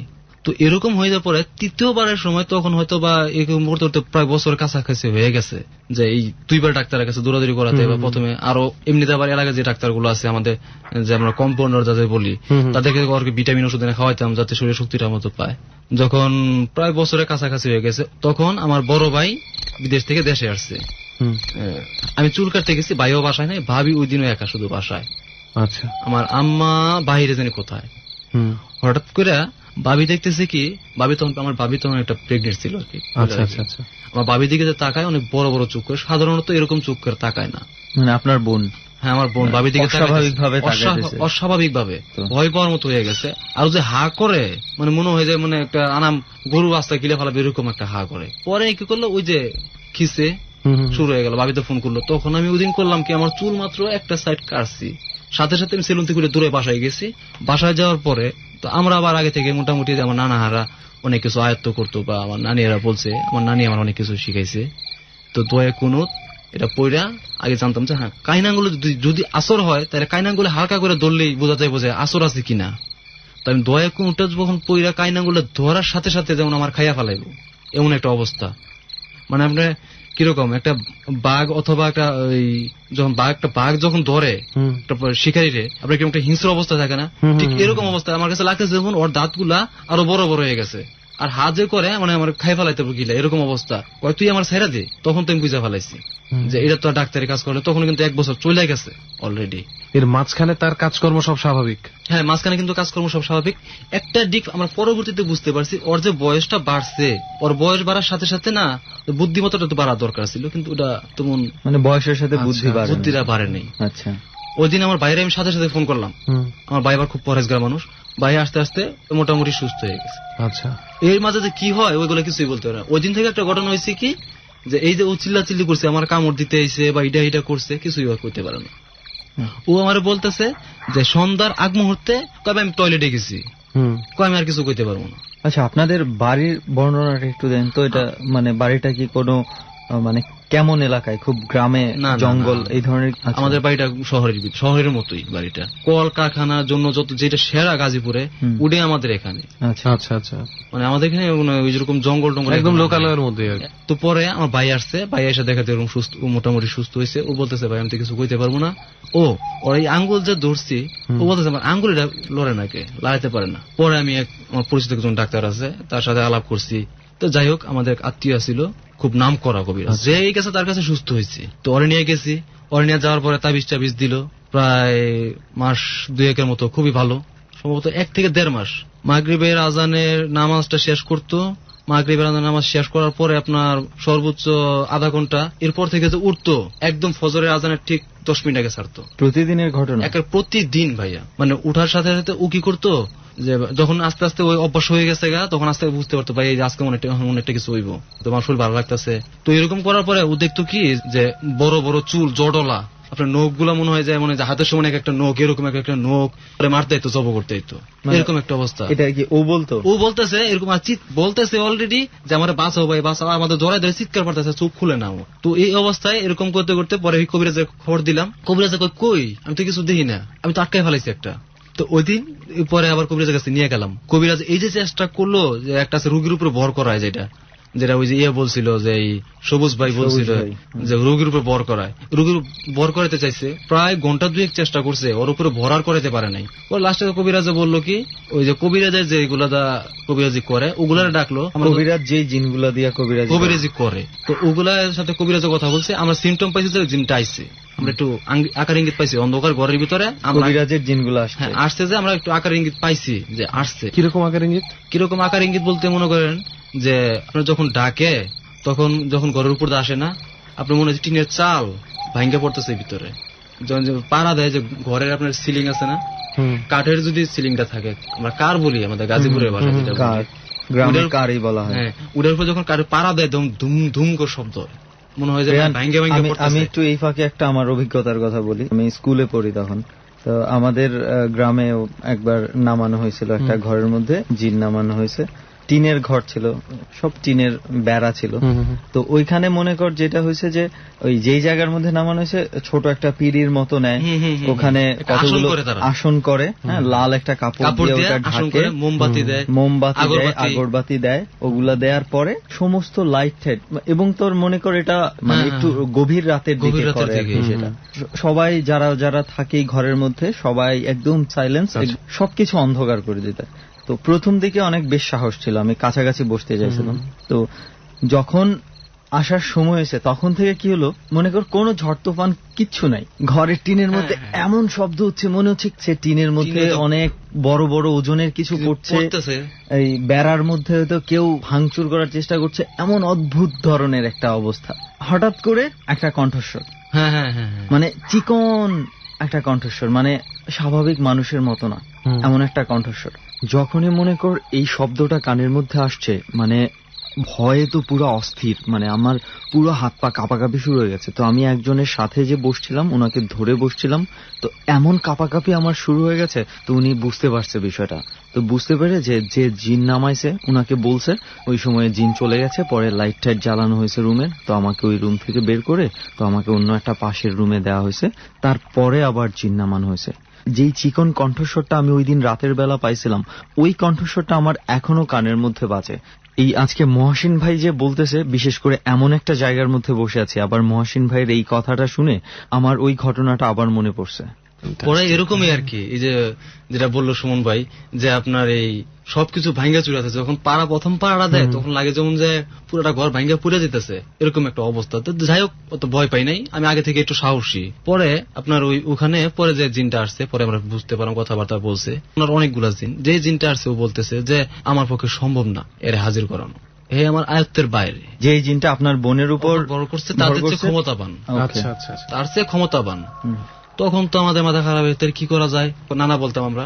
নানা বলার পরে বলতেছে যে আচ্ছা চিন্তা করো না, আমার তো আরো আছে, আমি দেখতেছি।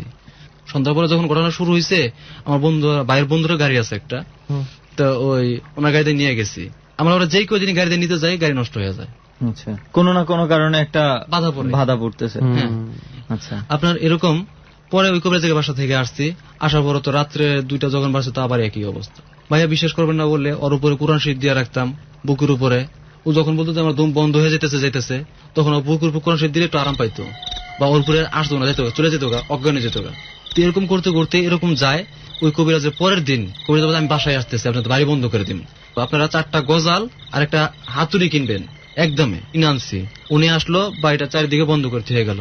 বিশ্বাস করবেন না ভাই বললে, উনি মনে হয় আমার এই যে মনে করেন যে আমাদের এখানে কি আছে, বিলের পাড়টা আছে, বিলের পাড় থেকে আমরা আসলাম মনে করেন পুষ্করী পার, অতটুকু যাই হারতে পারে নাই, মানে একটা মানে আড়াল হয়েছে। আমরা সবাই মানে আমাদের বাড়িতে একটা উঠান ছিল, উঠানের এই মাঝে বসা, ও বসে রয়েছে, ও সাইডে বসে বসে কথা বলতেছে। অনেকদিন ও বলতেছে কি, অনেকদিন পরে বাড়িটা বন্ধ করেছে, আমার একটু ভালো লাগতেছে, একটু মন খুলে কথা বলতে পারতেছি।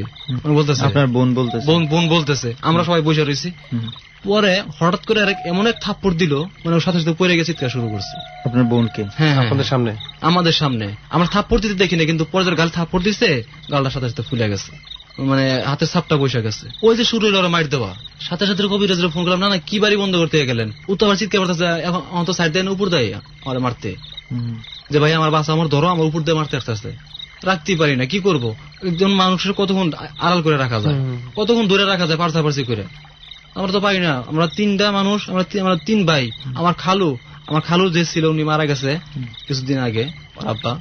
আমার খালু যে ছিল বিশ্বাস করবেন না, মনে করেন যে ওনার সাথে 3টা লোক পারতে খুব কষ্ট হয়ে যাবে, এরকম একজন দেহের অধিকারী ছিল।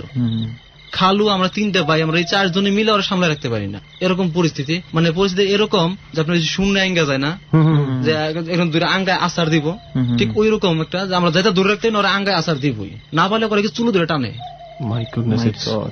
যখন এরকম শুরু হয়ে গেল, তো আমার একটু বৃষ্টি পড়তেছে, তখন কি করি, আবার ওই বাইরের গাড়ি ফোন দিলাম। ফোন দিলে আসলে পরে আরেকজন একটা কবিরাজের কথা বলছে, আমাদের বাড়ি থেকে মনে হয় যে প্রায় আরো 15 কিলো ভিতরে, এটা অনেক গ্রামের ভিতরে। পরে তো চিন্তা করি আমি রাত্রেবেলা ওখানে যাবো, এই জঙ্গলের ভিতরে গাড়ি নিয়ে কি অবস্থা করে নিয়ে 5 জন পুরুষ মানুষ গেলাম, যাই হওয়ার হইব।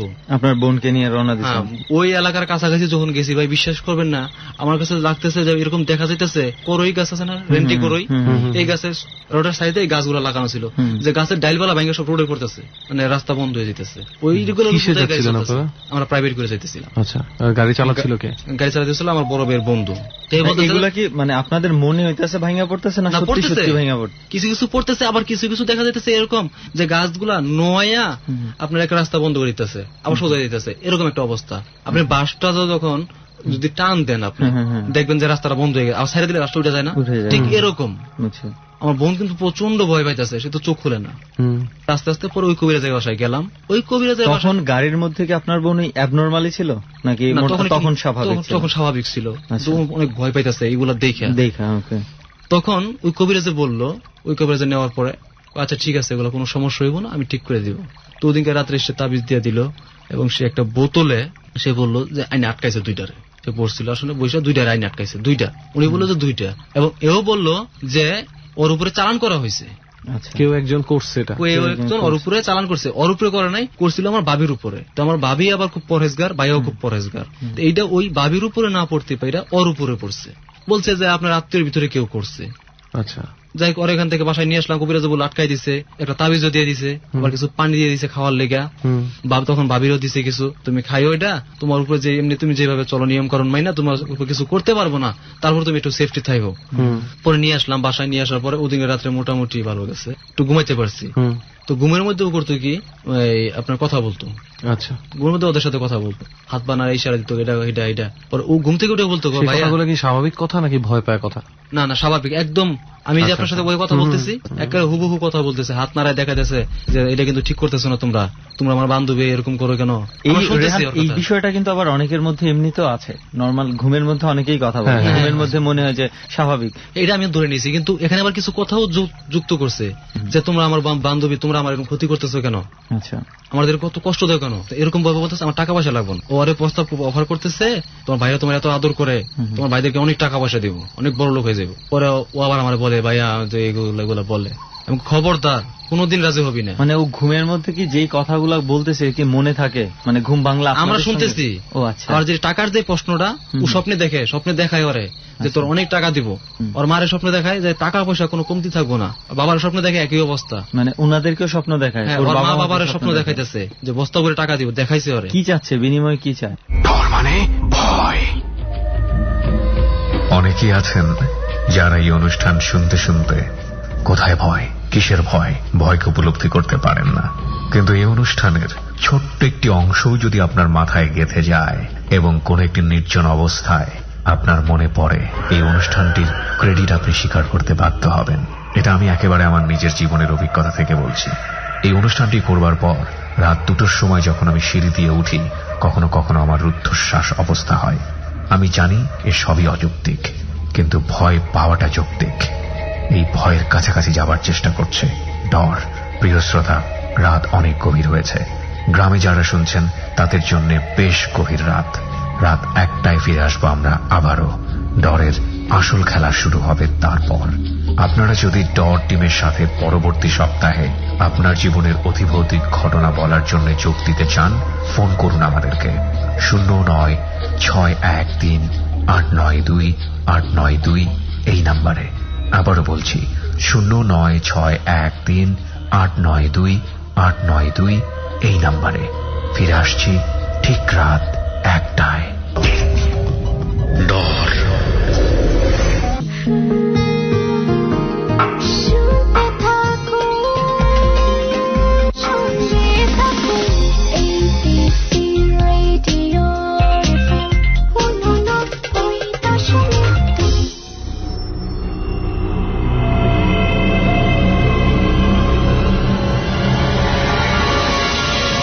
ডর মানে ভয়।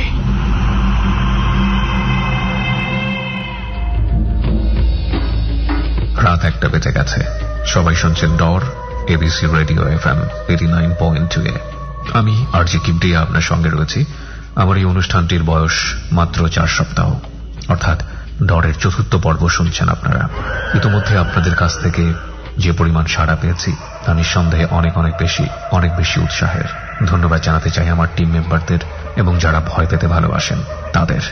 প্রিয় শ্রোতা, আজকের এই অনুষ্ঠানটি ধারণ করা হয়েছে দিনাজপুরের কড়াই বিলে, এবং এই কড়াই বিলটি রামসাগর কিংবা স্বপ্নপুরীর চেয়েও এখন কোনো অংশে কম জনপ্রিয় নয়। যারা কড়াই বিলে গিয়েছেন তারা সেই চমৎকার মনোমুগ্ধ রূপ দেখে অভিভূত হয়েছেন, কিন্তু সেই বিলটাকে রাতের বেলার কিরকম লাগে সেটা বোঝার জন্য অন দ্য স্পট সুমন এবং রেহান যে অনুষ্ঠানটি করেছে তা আপনাদেরকে নিয়ে। ওখানে ছিল এই সিলেকশন হওয়া 3 থেকে 4 জন টিম মেম্বার, যারা গিয়েছে ডরের টিমের সাথে এবং বলেছে নিজের জীবনের অভিজ্ঞতাগুলো। আগামী সপ্তাহে আমরা এমন একটি জায়গায় যাচ্ছি যেটা পুরোপুরি কবরস্থান।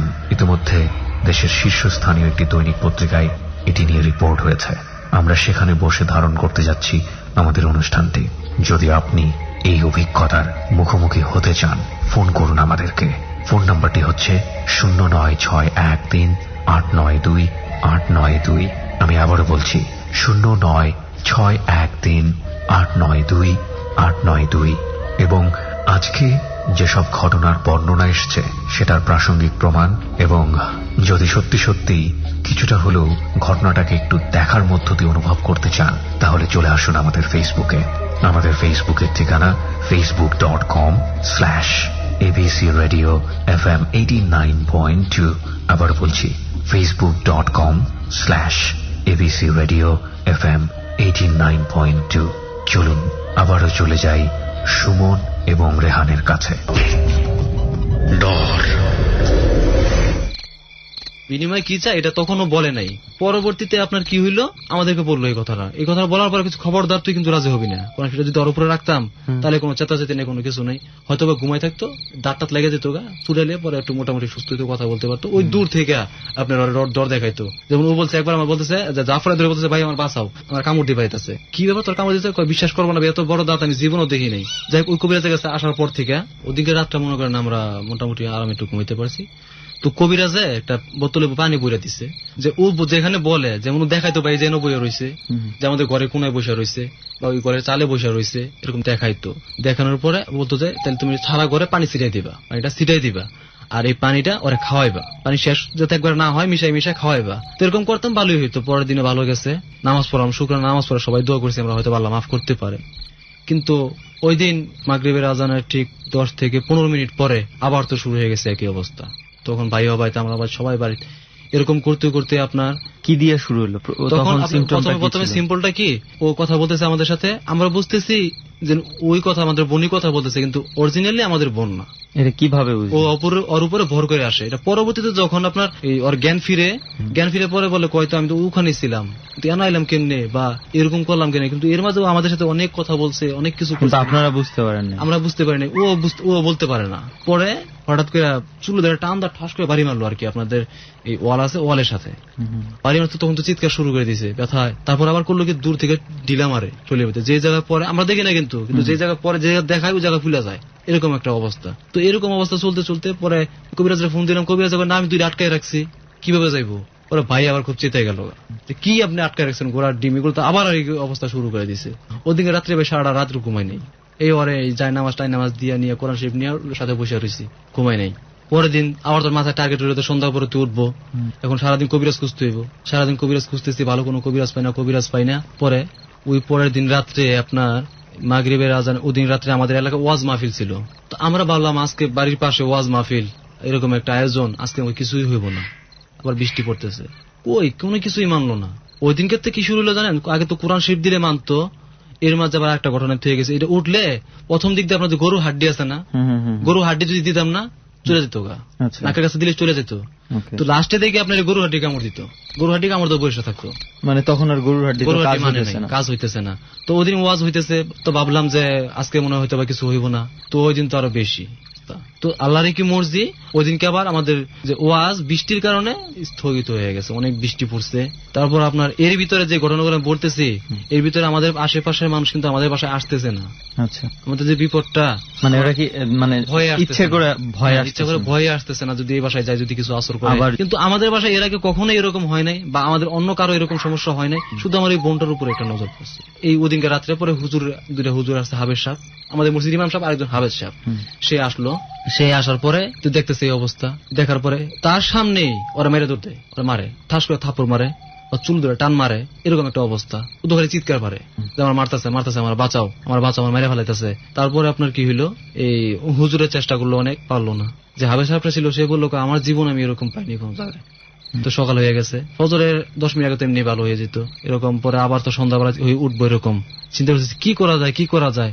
তখন কি করলাম আমরা, হঠাৎ করে আমার বড় ভাইয়ের মাথায় ব্রেন খেললো যে ও যখন সন্ধ্যার আগে বাথরুমে যেতেছে, প্রত্যেকটা দিন সন্ধ্যার আগে বাথরুমে যায়, ওই টয়লেট থেকে আসার পরে মাগরিবের টাইমটা শেষ হয়ে শুরু হয়ে যাওয়ার অত্যাচার।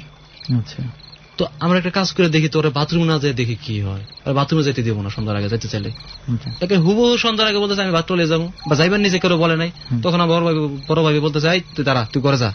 বড় ভাবি ধমক দিয়ে ঘরে পাঠাই দিছে। ও যাওয়ার পরে ও বলতেছে না আমি তো বাথরুমে যাবো না, বাথরুমে যাবো, এরকম ই করছে, কান্নাকাটি শুরু করে দিছে বাথরুমে যাওয়ার জন্য। হ্যাঁ বাথরুমে যাবো, একটা বড় ভাই ধমক দিছে, আমি ধমক দিচ্ছি, তখন চুপ করে রয়েছে।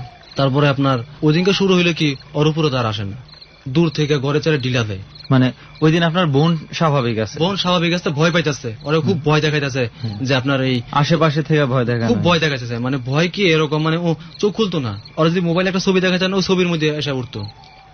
আবার হ্যাঁ, যদি কোরআন শরীফ ছেড়ে রাখতাম তাহলে করতো কি, যতটুকু পর্যন্ত কোরআন শরীফের আওয়াজটা যায়, পড়ার আওয়াজটা যায়, তার থেকে দূরে দাঁড়ায় ওর লোকের কথা কইতো। তার মানে কোরআন শরীফ মোবাইলে বা হ্যাঁ মোবাইলে আমরা একটা কি কাজ করছি জানেন, যে মোবাইলে করছি কি, যেহেতু কোরআন শরীফটা মানে কোরআন শরীফটা মোবাইলে ইয়াসিন সূরা, তারপর আপনার আর রহমান, এরকম অনেক কোন সূরা আমরা বলে রাখছি, এমনিতে আমরা বলে রাখি, এগুলো ছাড়তাম। আপনার যতটুকু পর্যন্ত সাউন্ডটা যায় অতটুকু থেকে একটু দূরে দাঁড়ায় ওর লোকের কথা করে, ডর দেখায়। তারপরে সন্ধ্যাবেলা একদিন আমার আম্মা শুয়ে রয়েছে, হঠাৎ করে আমার আম্মা দেখতেছে যে ঘুমের মধ্যে কুকুর আছে না, কুকুর তার পাও খাবলায় ধরছে। মানে কুকুর পাও খাবলায় ধরছে? হ্যাঁ, পাওয়ার মধ্যে কামড় দেয় না, খাবলায় ধরছে। উনি দাঁড়াদা উঠে দেখা যায় কিছুই নাই। কে দেখছে এটা? এটা আমার আম্মা। আপনার আম্মা দেখছে? হ্যাঁ, প্লাস আমার খালা যখন অফিস থেকে আসে, হ্যাঁ তখন খালার পিছন থেকে ডাকে তোর জিয়ারে নিয়ে যাবো গা, তখন থেকে প্রকাশ হয়ে গেছে যে ওরা নিতে চাইতেছে।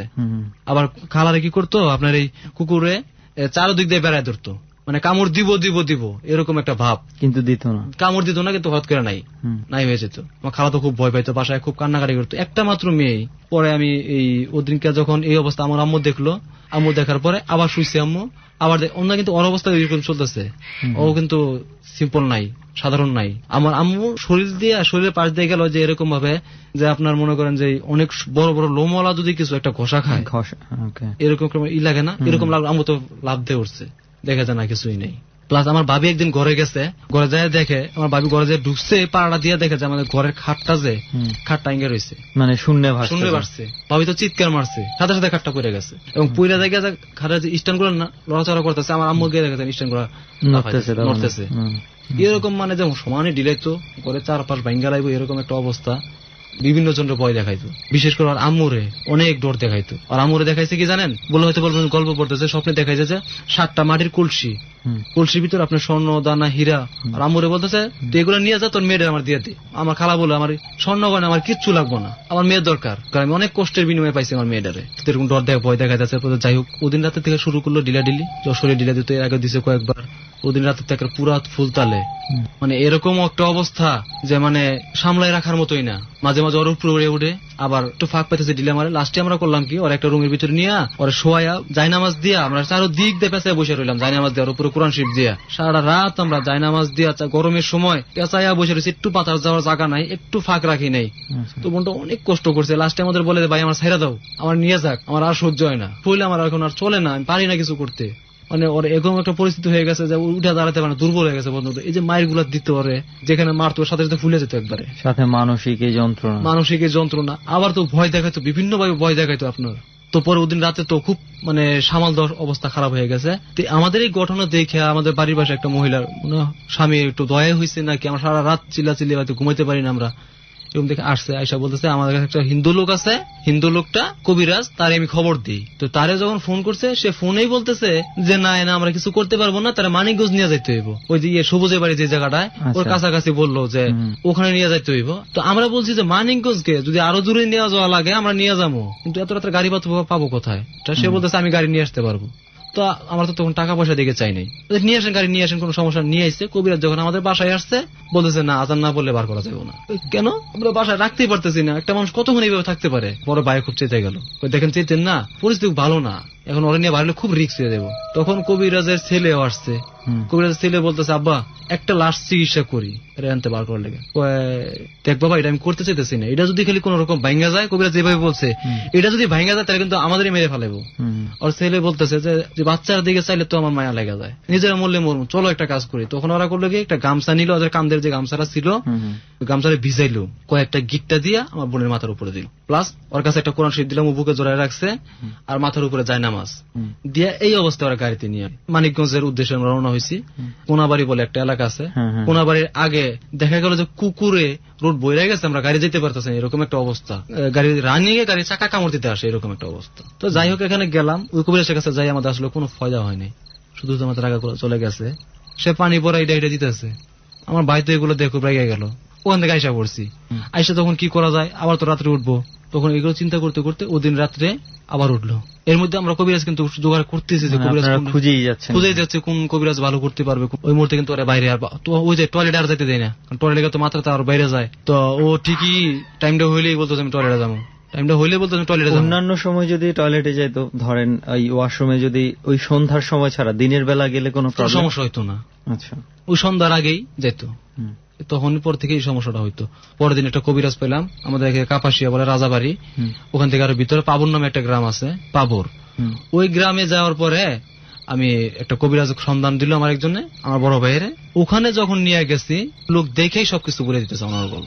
আপনার বোনকে দেখা মাত্র? বোনকে আর ভাবিরে নিয়ে গেছি সাথে, যে বলছিল এই কবিরাজ বলছিল যে ভাবির উপরে করছিল, যে না আমাদের আত্মীয় স্বজন না এটা, ওই ভাবির একটা ছেলে পছন্দ করতো, তোরা রাজবাড়ি গেছো চটপুরি খাইতে, ওই ছেলেও তোদের দেখছে, ওই চটপুরির সাথে মিশিয়ে তোরা কিছু খাওয়াইছে আমার ভাবিরে। তো ওইটা আমার ভাবির উপরে করতে, ভাবির নষ্ট করার জন্য ভাবি কিছু করতে পারে না, যখন জিন জ্বালান করছে এটা ভাবির উপরে না পড়ে ওর উপরে পড়ছে। এইটা যখন শুনছে তখন তো আরো মাথা খারাপ হয়ে গেছে। তারপর যাই হোক ওই কবিরাজ অনেক ভালো, ওই কবিরাজ একটা তাবিজ দিল, বলছে যদি এই তাবিজটা হারায় তাই কিন্তু তোর খুব বিপদ আছে, আর যদি তাবিজটা তুই রাখতে পারো সাথে তাইলে তোর অনেক ভালো হইব। আমার বোনরে বলতেছে তোর জন্য অনেক ভালো হইব, মঙ্গল হইব। তাবিজ নিয়ে আসলাম 2 মাস খুবই ভালো, তারপর মোটামুটি সেফটি ভাবে চলতেছি। ওরা একা দেয় না কোনো জায়গায়, বা একা থাকতে দেয় না, তো বাইরে কিরকম একটা ভার লাগতো আমাদের। এই 2 মাস পরে একদিন হঠাৎ করে এশার নামাজ পড়ছি, আমরা এশার নামাজ পড়ে বাসায় আসছি, বাসায় আসতে হঠাৎ করে গলায় দেখি চাই তাবিজ নেই। পরে গেলাম কি তো তাবিজ কই, ওর এই কথাটা কই আসারতে পারি নাই, অজ্ঞানে পড়ে গেছে। আপনার ওই অজ্ঞান অবস্থা চোখ খুলতো না, কথা বলতো, কথা বলতেছে ওরা, ওই ওর সাথে আসছে, ওরা বলতেছে কি করতে পারলি তোরা 2 মাস তো একটু পারলি, একটু দূরে সরে থাকতে পারছি, পারছস আটকায় রাখতো। ওর কথা বয়সটা শুনতেছি না, আমার শুধু আমার বোনের যে বয়সটা এটা শুনতেছি। আপনার বোন ওই জিনের সঙ্গে কথা বলতেছে, আর আমার বোনেরা কি করতেছে এর মধ্যে মারতেছে। লাস্টে আমার বোন এরকম হয়ে গেছে, তোর মারলেও কিছু বলতো না, মারতে আমার কত মারতে পারবি, মারতে মারতে আমার মাইরা ফেলা, তারপরেও আমি তোর কাছে হার মানবো না, এই কথা বলতো আমার বোনে।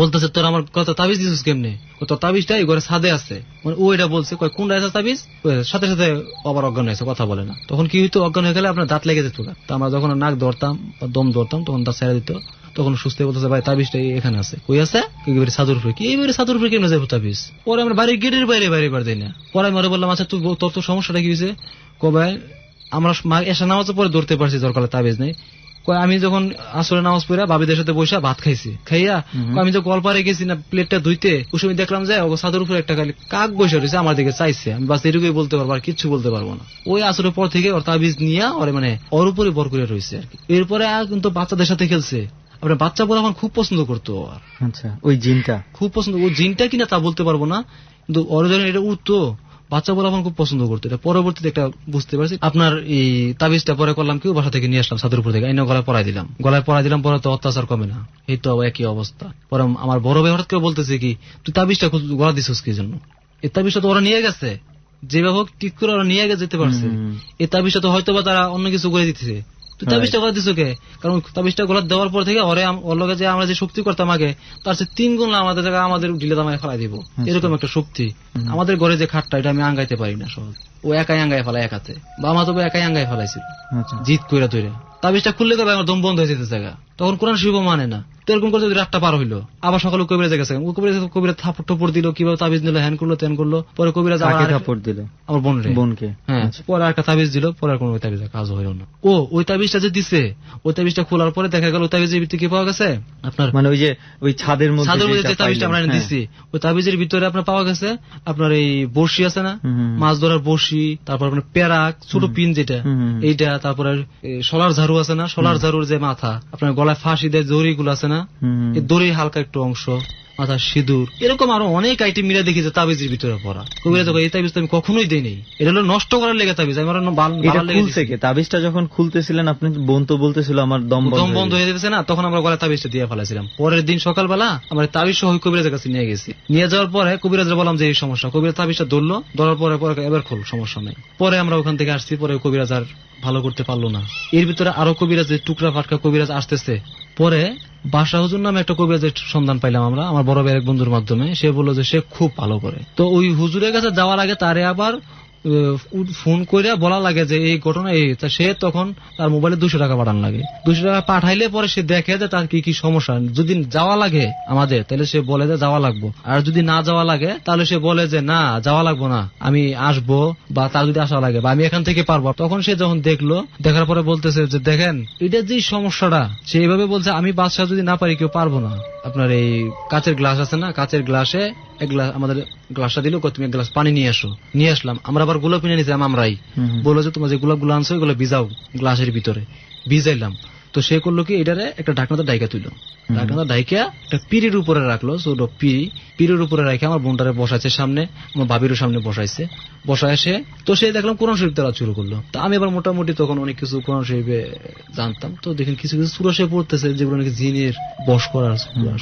লাস্টে দেখে সে কি পড়তেছে এটার বুঝতে পারতেছি না। এখানে কিন্তু যে গ্লাস ভর্তি পানিটা গ্লাসটা দিছে আমার হুজুরে যখন দিছে আমার হাতে, এটা মনে করেন যে খালি গ্লাসটা দিছে আমার, আমি নিয়ে করলাম তাদের কল থেকে পানি পড়লাম, বইরাকে খুব পরিষ্কার পানি আমি নিজে এনে রাখলাম।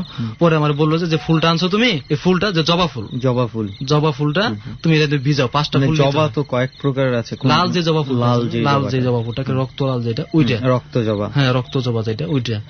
পারলা 5টা ফুল আনছো না, আমি হ্যাঁ 5টা ফুল তুমি এটা ভিজাও। আমি কিন্তু ফুলগুলা হুজুরের হাতে দেই নাই, আমার হাতেই গ্লাসে চুবাইছি। পরে তো দেখলাম যে আস্তে আস্তে আপনার যখন সে কোরআন তেলাওয়াত করতেছে আর পিড়িতে একটা করে টোকা দিতেছে 3টা করে, আস্তে আস্তে গ্লাসের পানি গুলা দেখে ঘোলা হয়ে যাচ্ছে। তো একটা তাবি পরে আমার যখন লাস্টে শেষ হইলো, তখন আমার বললো ফুলগুলো উঠাও, এবার গ্লাসটা ঢাকা, পিরিচ দিয়ে ঢাকা গ্লাসটা। তো বলো পিরিচটা সরাইছি, পরে ফুলগুলো তুলছি, তোলার পরে দেখো ফুলের ভিতরে কি আছে, কিছু পাও কিনা। 3টা ফুলের ভিতরে তাবিজ পেলাম 3টা। তারপরে বলে পানিটা ঢালো, বাইরে নিয়ে পানিটা ঢাললাম, বাইরে পানিটা ঢালতেছি, এই সময় তাবিজ ফুল আরেকটা, 4টা পেলাম। 4টা তাবিজ পাইলাম, 4টা তাবিজ এরকম সিস্টেমে পাইলাম যে মনে করেন আমি যদি চাই যে তাবিজটা নষ্ট হইব না, এরকম ভাবে রাখবো, ঠিক ওই রকম সংরক্ষিত ভাবে আপনার তাবিজটা লোহার তাবিজের উপর তো আবার প্লাস্টিক আছে না, আপনার প্লাস্টিকের আবন্ধ ল্যামিনেটিং করা।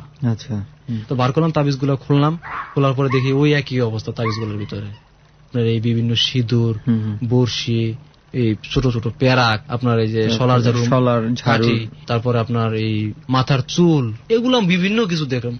কত অবাক হয়ে গেলাম, কি ব্যাপার, এটা কিভাবে সম্ভব। তখন সে একটা কথা বললো, এগুলো আপনাদের বাড়িতে ছিল। আমি তো অবাক, কি ব্যাপার আমাদের বাড়িতে জিনিস আপনি এখানে কিভাবে আনলেন। তখন সে আমার উত্তর দিল, এত কিছু তো তোমার জানার দরকার না, তোমাদের বাড়িতে ছিল, এটা আমি আনছি এখানে, পরে যাই হোক আমার বোনের একটা তাবিজ দিল, আমার ভাবির একটা তাবিজ দিল। হুজুরে বলল যে এই তাবিজ যদি কোনোদিন নষ্ট হয়ে যায় তাহলে ভাববা যে ওদের অনেক বড় ক্ষতি হয়েছে, এই জন্য তাবিজটা নষ্ট হয়েছে। আর এই তাবিজ নষ্ট করে ফেলাইলে হয়তো আমি আইলে আবার তাবিজ দিয়ে দিতে পারবো, তো আবার এরকম হইব। তো আমি যদি না পারি তাহলে আর কেউ পারবো না। কোন তাবিজটা নষ্ট হয়ে গেলে? যে হুজুর যে তাবিজটা দিচ্ছে আপনার বোনকে, আমার বোনকে দিচ্ছে, ওই তাবিজটা যদি কোনোদিন নষ্ট হয়ে যায় তাহলে বুঝবা যে ওদের অনেক বড় ক্ষতি হয়েছে। জিন জাতির গুলা যেগুলা, আচ্ছা, ওদের ক্ষতি কইরা তারা এই তাবিজটা নষ্ট করছে। আচ্ছা আচ্ছা। তো ওই জিনগুলো যখন ধরতো না, ওই হুজুরের নাম বলে না যাইতো গা। আচ্ছা আচ্ছা। যদি বলতাম যে বাসায় হুজুরের কাছে ধরে নেবো, যাইতো গা, সুস্থ যেত। এই তাবিজ গুলো যে 4টা তাবিজ যে পাওয়া গেছে আপনাদের, কেমনে এই তাবিজ গুলো আপনাদের বাসায় গেল? এটা বলছে আমাদের, এটা বলছে ওই হুজুরে বললো, পরে সব খোলাসা করে বললো কেউ আসলে নষ্ট না, এগুলা জিন জাতি যখন কেউ রূপা করে ওরাই তাবিজ করে, ওরাই তাবিজ গুলা বানায় বাড়ির বিভিন্ন অঞ্চলে গাইরে রাখে, যাতে এই বাড়িতে কেউ অন্য কেউ আর আসতে না, অন্য কোন কবিরাজে কিছু না করতে পারে। ওই যে কবিরাজে বাড়ি বন্ধ করে থেকে গেছিল, এই তাবিজ বজলতেই কিছু করতে পারে নাই, বাড়ি বন্ধ কাজ করতে পারে নাই। আচ্ছা আচ্ছা। সে একটা সব বলছে হুবহু, ওই যে কবিরাজে বলছে দুইটা আটকাইছে, সে হুবহু সত্যি দুইটা আটকা রেখেছে, তার ক্ষমতা দুইটা আটকাইছে, সে দুইটা দেখছে। কিন্তু আপনার বোনের কাছে তো 2টা না, 10টা না, 5টা না, এরকম শত শতে। পরে তার কথা মিলে দেখলাম যে হ্যাঁ আমার বোনও তো বলছে যে ভাই যে দেখো আমি গুণে শেষ করতে পারতেছি না, মাঝে মারতেছে। পরে হুজুরে বললো যে ও কবিরাজ দুটো ঠিকই আটকাইছে, আরেক কবিরাজ কাছে একটা আটকাইছে, ও তো ঠিকই একটা আটকাইছে, ওদের ক্ষমতা আছে একটা আটকানোর, আটকাইছে, ওনার 2টা আটকানোর ক্ষমতা আছে, আটকাইছে। আর ওই যে তাবিজ গুলো আপনাদের বাড়িতে ওরা গাইয়া রাখছে, এই তাবিজ গুলো যে পর্যন্ত আপনাদের বাড়ি থেকে না সরাইবো, এগুলো কোনো দিন এ বাড়ি থেকে যাইবো না, ওর কাছ থেকে যাইবো না। তো বিশ্বাস করবেন না সুমন ভাই, ওই দিনকে আমি যখন বাসায় ওরে নিয়ে আসলাম, আস্তে আস্তে রাত হয়ে গেছে, বাসায় আসছি পরে বাড়ির পরিবেশটা অন্যরকম হয়ে গেছে। আচ্ছা, ওই যে একটা থমথমে ভাবের কথা বলছিলেন, ভাব আছে না, বলছিলাম যে নাই। আমার বাসায় যখন আসছে আমার আম্মা বলতেছে কি ব্যাপার, বাড়ি তো আজকে অনেক ভালো লাগতেছে, আজকে কেমন যেন মনটা খোলাসা লাগতেছে। আমার বোনও বলতেছে আমার কাছে আজকে অনেক ভালো লাগতেছে। তো এরকম কইরা প্রায় 6-7 মাস গেছে।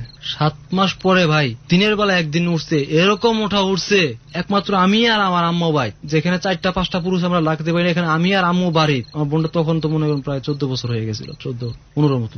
আমি যে রুমে শুইতাম ওই রুমে শুয়ে রয়েছে, আম্মু আবার কি মনে করে জানি দেখতে গেছে, দেখতে যায় দেখা যায় কথা বলতেছে ঘুমের মধ্যে। হ্যাঁ, ঘুমের মধ্যে কথা বলতেছে। আম্মু তো এই লক্ষণ খারাপ, আমার সাথে সাথে ডাক দিছে আমার, আমি যে দেখি একই কথা বলতেছে, কি জানি খাইতেছে। আমি সাথে সাথে বাইরে ফোন দিলাম, ভাই আস্তে আস্তে উঠে গেছে। আমি তো রাখতে পারি না, কেউ আগায় আসে না আমাদের বাড়িতে, আমাদের সাথে প্রতিবেশীরা কেউ সাহায্য করতে আসেনি সাহায্য করতে। একটা মহিলা ছিল, আমরা বিথিরাম্মু বলে আমরা ডাকি, ফুবু বলে ডাকি, বিথিরাম্মু। ওই মহিলাটা আমাদের এখানে আসতো, তখন ওনার মহিলার বাচ্চাদের আসতে দিত না। ওই মহিলাটা আসছে, আর আমার নানা লাগে সম্পর্কে, দুলাবের নানা, নামাজ পড়ে যেতেছিল, সে এরকম দেখে আসছে।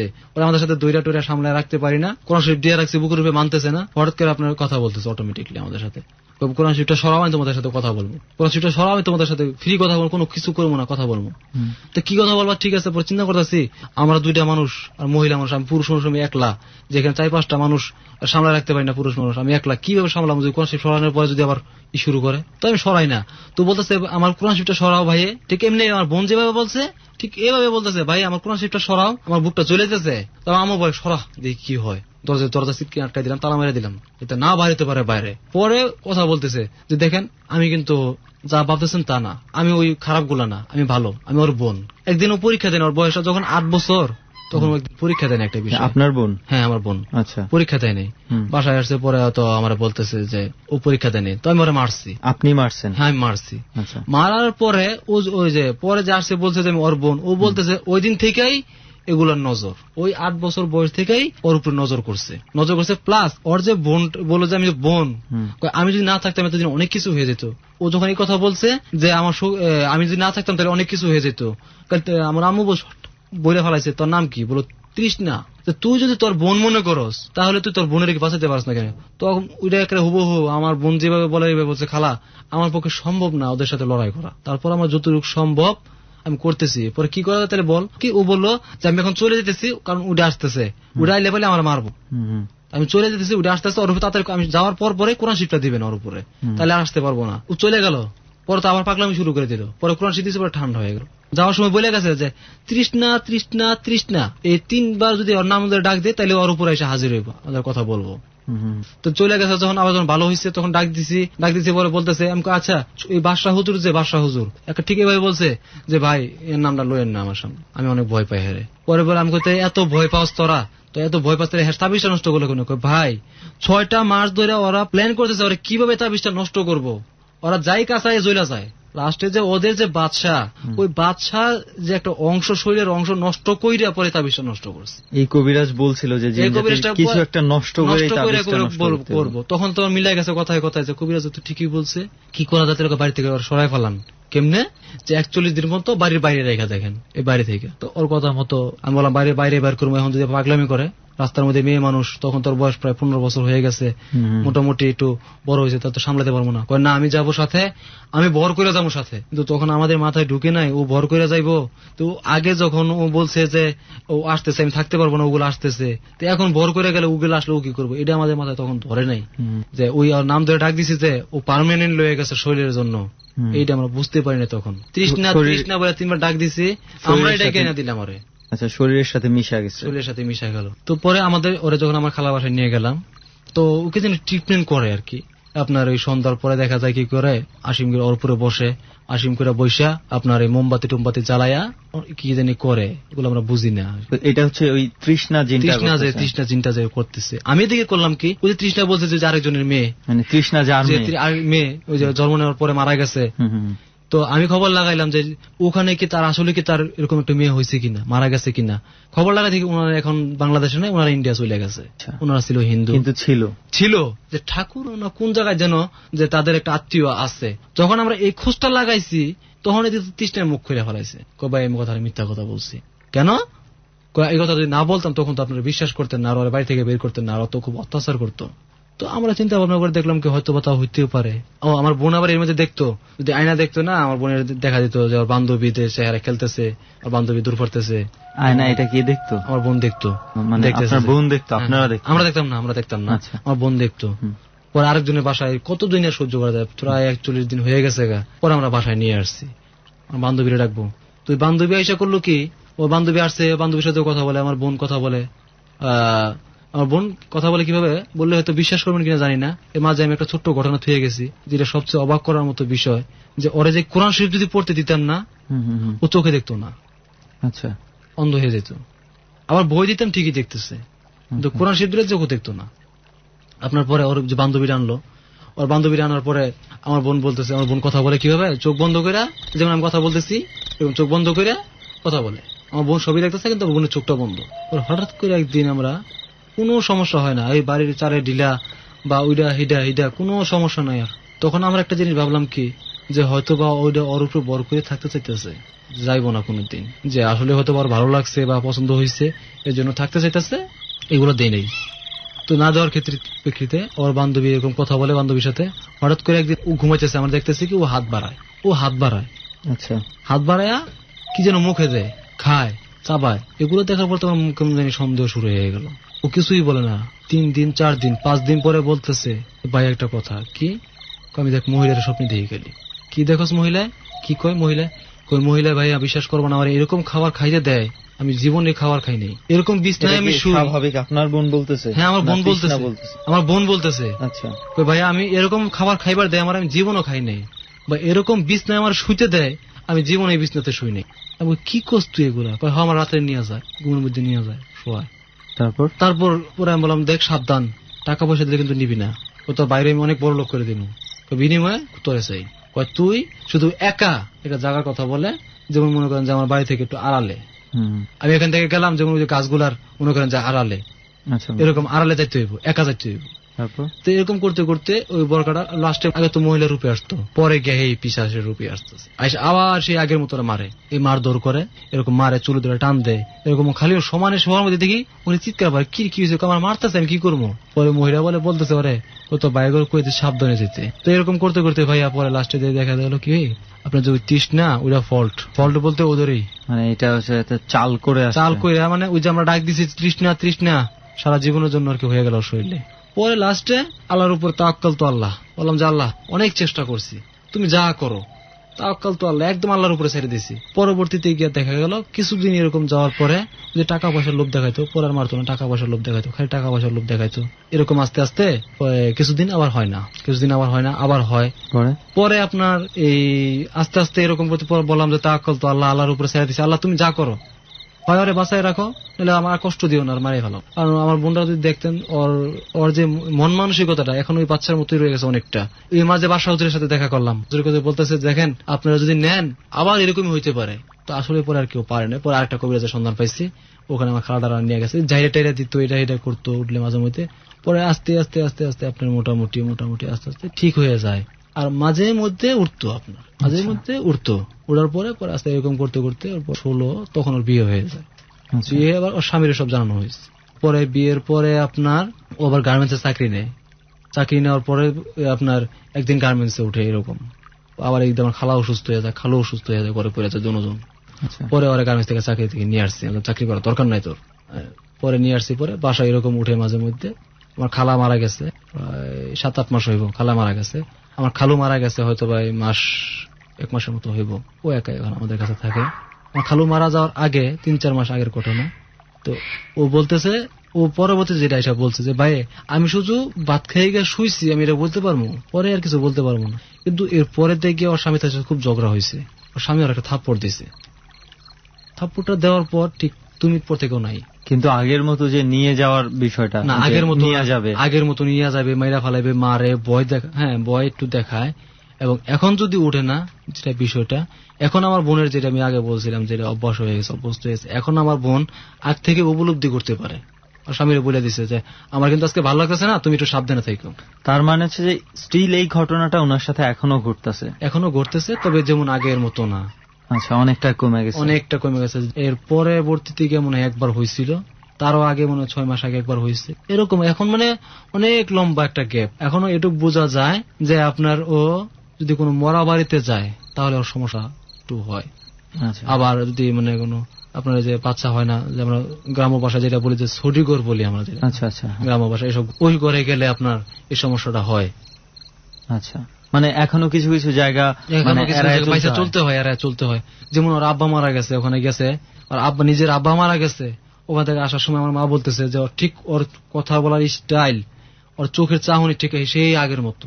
তার মানে কোনো না কোনো ভাবে তার মধ্যে এখনো আছে ওরা এখনো ওই ঘুমের মধ্যে কথা বলে অনেক সময়। এখন তার লাইফটা এটার সাথে একদম অ্যাডজাস্ট হয়ে গেছে। এখন অনেক কবিরাজ অনেক চ্যালেঞ্জ করতে বললাম না, পারতেছে না কেউ। যাই হোক, আমার ঘটনা এটাই ছিল যে আমার বোনটা যদি নিয়ে আসতে পারতাম আর হয়তো বেশি ভালো হইতো। শ্রোতারা বিশ্বাস করবেন কিনা জানি না, বা আপনি সুমন ভাই বা রেহান ভাই বিশ্বাস করবেন কিনা জানি না, কিন্তু এটা একদম আপনারা যদি যে একটা জরিপ করে না, যে একটা ঘটনা সত্য না মিথ্যা অনুসন্ধান করে না, আপনারা যদি আমার এলাকা অনুসন্ধান করেন, আমাদের এলাকায় যে কারো কাছে জিজ্ঞাসা করবেন বলে দিতে পারবেন। আসলে এখানে বিশ্বাসটা তো সম্পূর্ণ যার যার ব্যাপার হতে পারে। হ্যাঁ, তো রেহান মহসিন ভাইয়ের বোনের যে ঘটনাটা এখনো ওনার মধ্যে স্টিল আছে, এবং উনি আমাদেরকে বললো, যেটা শুনলি তুই, যে চাইলে আমরা যদি অনুসন্ধানও করি এটার সত্যতা যাচাই করা যাবে। আসলে বিশ্বাস তো যার যার ব্যাপার। হ্যাঁ, বিশ্বাস আসলে যার যার ব্যাপার। আর এখানে কিছু ব্যাপার আছে, আমি এখানে অনেকগুলো পয়েন্ট এরকম পাইছি।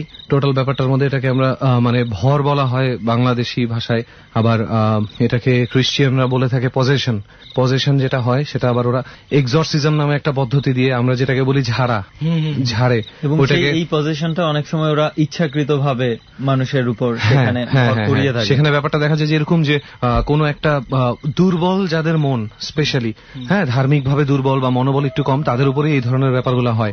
তো আমার মনে হয় এই ক্ষেত্রে সলিউশন কি হবে আমি জানি না, আলটিমেটলি কবে কিভাবে কোথা থেকে এই জিনিসটা টোটালি সরে যাবে আপনার বোনের উপর থেকে আমি জানি না, বাট আপনাদের চেষ্টা করা উচিত সারাক্ষণ তার মনোবলটা খুব বেশি বাড়ায় রাখার।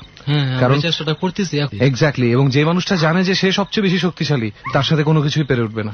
আর সবচেয়ে বড় কথা, এতদিন যাবৎ ফাইট করেই আছে, এখনো এটার সাথে ফাইট করে দিয়েছে, বা আমরাও যাইতেছি। তো এইখানেই হচ্ছে ব্যাপারটা।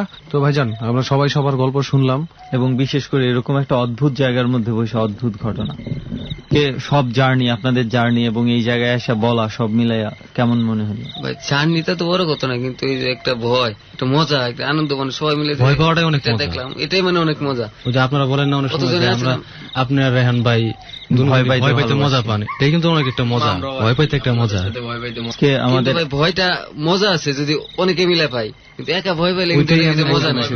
একা ভয় পাইলে আপনারা বলছেন, অনেকে মিলে মজা পাই। যেই ভয়ের গল্পগুলো আপনারা বলছেন, এবার ঠিক করে একজন একজন করে বলেন, সত্যি কি চান এই ঘটনাগুলো আবার ঘটুক? না না, কখনোই না। তবে আমরা একটা জিনিস বলে রাখি রেহান, আমরা আছে ইবনে ওমরের যে ঠিকানা পাইলাম ওনার বাড়ির এখানে, সেই পোড়াবাড়ি, তেঁতুল গাছ পোড়াবাড়ি, দেখা যাক কোনো একদিন ইবনে ওমর আপনি রেডি থাকেন যে আমি আর রেহান হয়তো বা আপনার চলে আসতে পারি এখানে। অবশ্যই আপনাদের দাওয়াত রইল। তো আমার মনে হয় চল রেহান, অনেক রাত হয়ে গেছে, আর বেশি থাকা ঠিক হবে না, আমাদের মনে হয় ওঠা উচিত, অনেক রাত হয়ে গেছে এবং বাতাসও বাড়তেছে, আর নীরবতা একটু কেমন কেমন জানি, বিশেষ করে মহসিন ভাইয়ের এই ঘটনা শোনার পর একটু অন্যরকমই লাগতেছে। আর খুব ইচ্ছা ছিল আমিও হয়তো কোনোভাবে একটু শুনবো মন্ত্র জপ হচ্ছে কোথাও, বাট ব্যাড লাক। তোর আর ব্যাড লাক। চল আমরা তাড়াতাড়ি উঠি, আমার এইখানে চলেন সবাই, আমরা 6 জন মিলে এখনই রওনা, সবাই আমরা উঠে যাই। ডর মানে ভয়। হয়তো আপনারা আপনাদের জীবনে এরকম ঘটনার মুখোমুখি অনেকেই হয়েছেন। খুব ছোটবেলায় আমি এরকম একটা ঘটনার মুখোমুখি হয়েছিলাম। আমি তখন ক্লাস 3 কিংবা 4 পড়ি।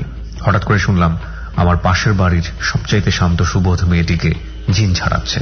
জিনটা আসলে কি তখন বুঝতাম না। দেখার জন্য গেলাম, সবাই তাকে ঘিরে দাঁড়িয়ে আছে এবং অদ্ভুত বিষয় হলো 4-5 জন লোক তাকে চাপটে ধরে আছে। জিন যে ছাড়াবে সে লোকটিও খুব পরিচিত, ছোটদের সাথে অনেক দুষ্টুমি করত। এই মানুষটি নাকি জিন ছাড়াবে। জিন কোথায় খুঁজছি। শুধু যেটা দেখলাম ওই মেয়েটি অদ্ভুত কিছু আচরণ করছে এবং যে লোকটি আমাদের সাথে এরকম দুষ্টুমি করত ভদ্রলোকের নাম ছিল জালাল তাকে বিভিন্ন প্রশ্ন করছে এবং ওই মেয়েটি উত্তর দিচ্ছে। তো আমি আমার মাকে জিজ্ঞেস করলাম, মা জিন কোথায়? মা বলছে যে ওই মেয়েটিই জিন। এটা কিভাবে সম্ভব? যাই হোক, তখন যে ঘটনাটি দেখেছিলাম সেটা বড় হয়ে পরবর্তীতে কিছু কিছু দৃশ্য মনে পড়ে যা আপনাদের সাথে এখন শেয়ার করছি। জালাল যে কাজটি করলো, ওই মেয়েটির বাম হাতের একটা কেনো আঙ্গুলে খুব শক্ত করে সুতো পেঁচাতে শুরু করলো এবং কিসব সে পড়ছিল। অনেকক্ষণ পর জিনটা চলে গেল সবাইকে সালাম দিয়ে। তখন অদ্ভুত এক দৃশ্য দেখলাম যেটা আমার মনে ওই ছোটবেলাতে দেখা জিনিসের প্রভাব এখনো পড়ে আছে। সেটা হলো মেয়েটি মুহূর্তের মধ্যেই ঘাম ছেড়ে দিয়ে লাফ দিয়ে উঠে ওর মাকে জড়িয়ে ধরে হাউমাউ করে কান্নাকাটি শুরু করলো।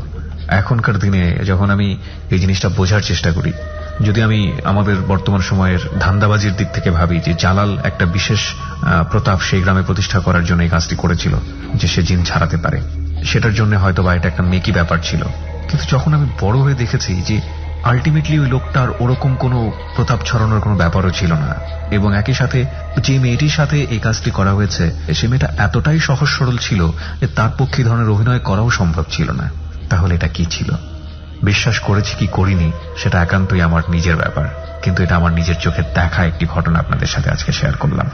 শেষ হয়ে গেল আজকের মতো ডর। ভয় যেহেতু শেষ হচ্ছে না, সুতরাং ডর অনুষ্ঠানও শেষ হবে না। আগামী সপ্তাহে আবারও নতুন কোনো জায়গা থেকে।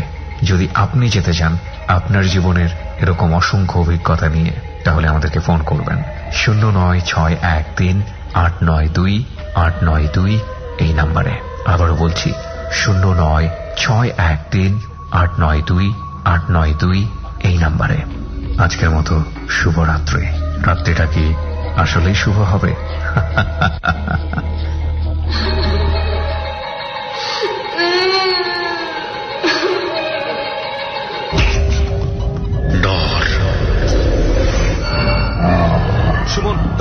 সুমন দৌড়া তো। বাংলাদেশের এ প্রান্ত থেকে ও প্রান্তে দৌড়ে বেড়াচ্ছে দুজন। রেহান, খবরদার পেছনে তাকাবি না। খুঁজে খুঁজে বের করছে ডর।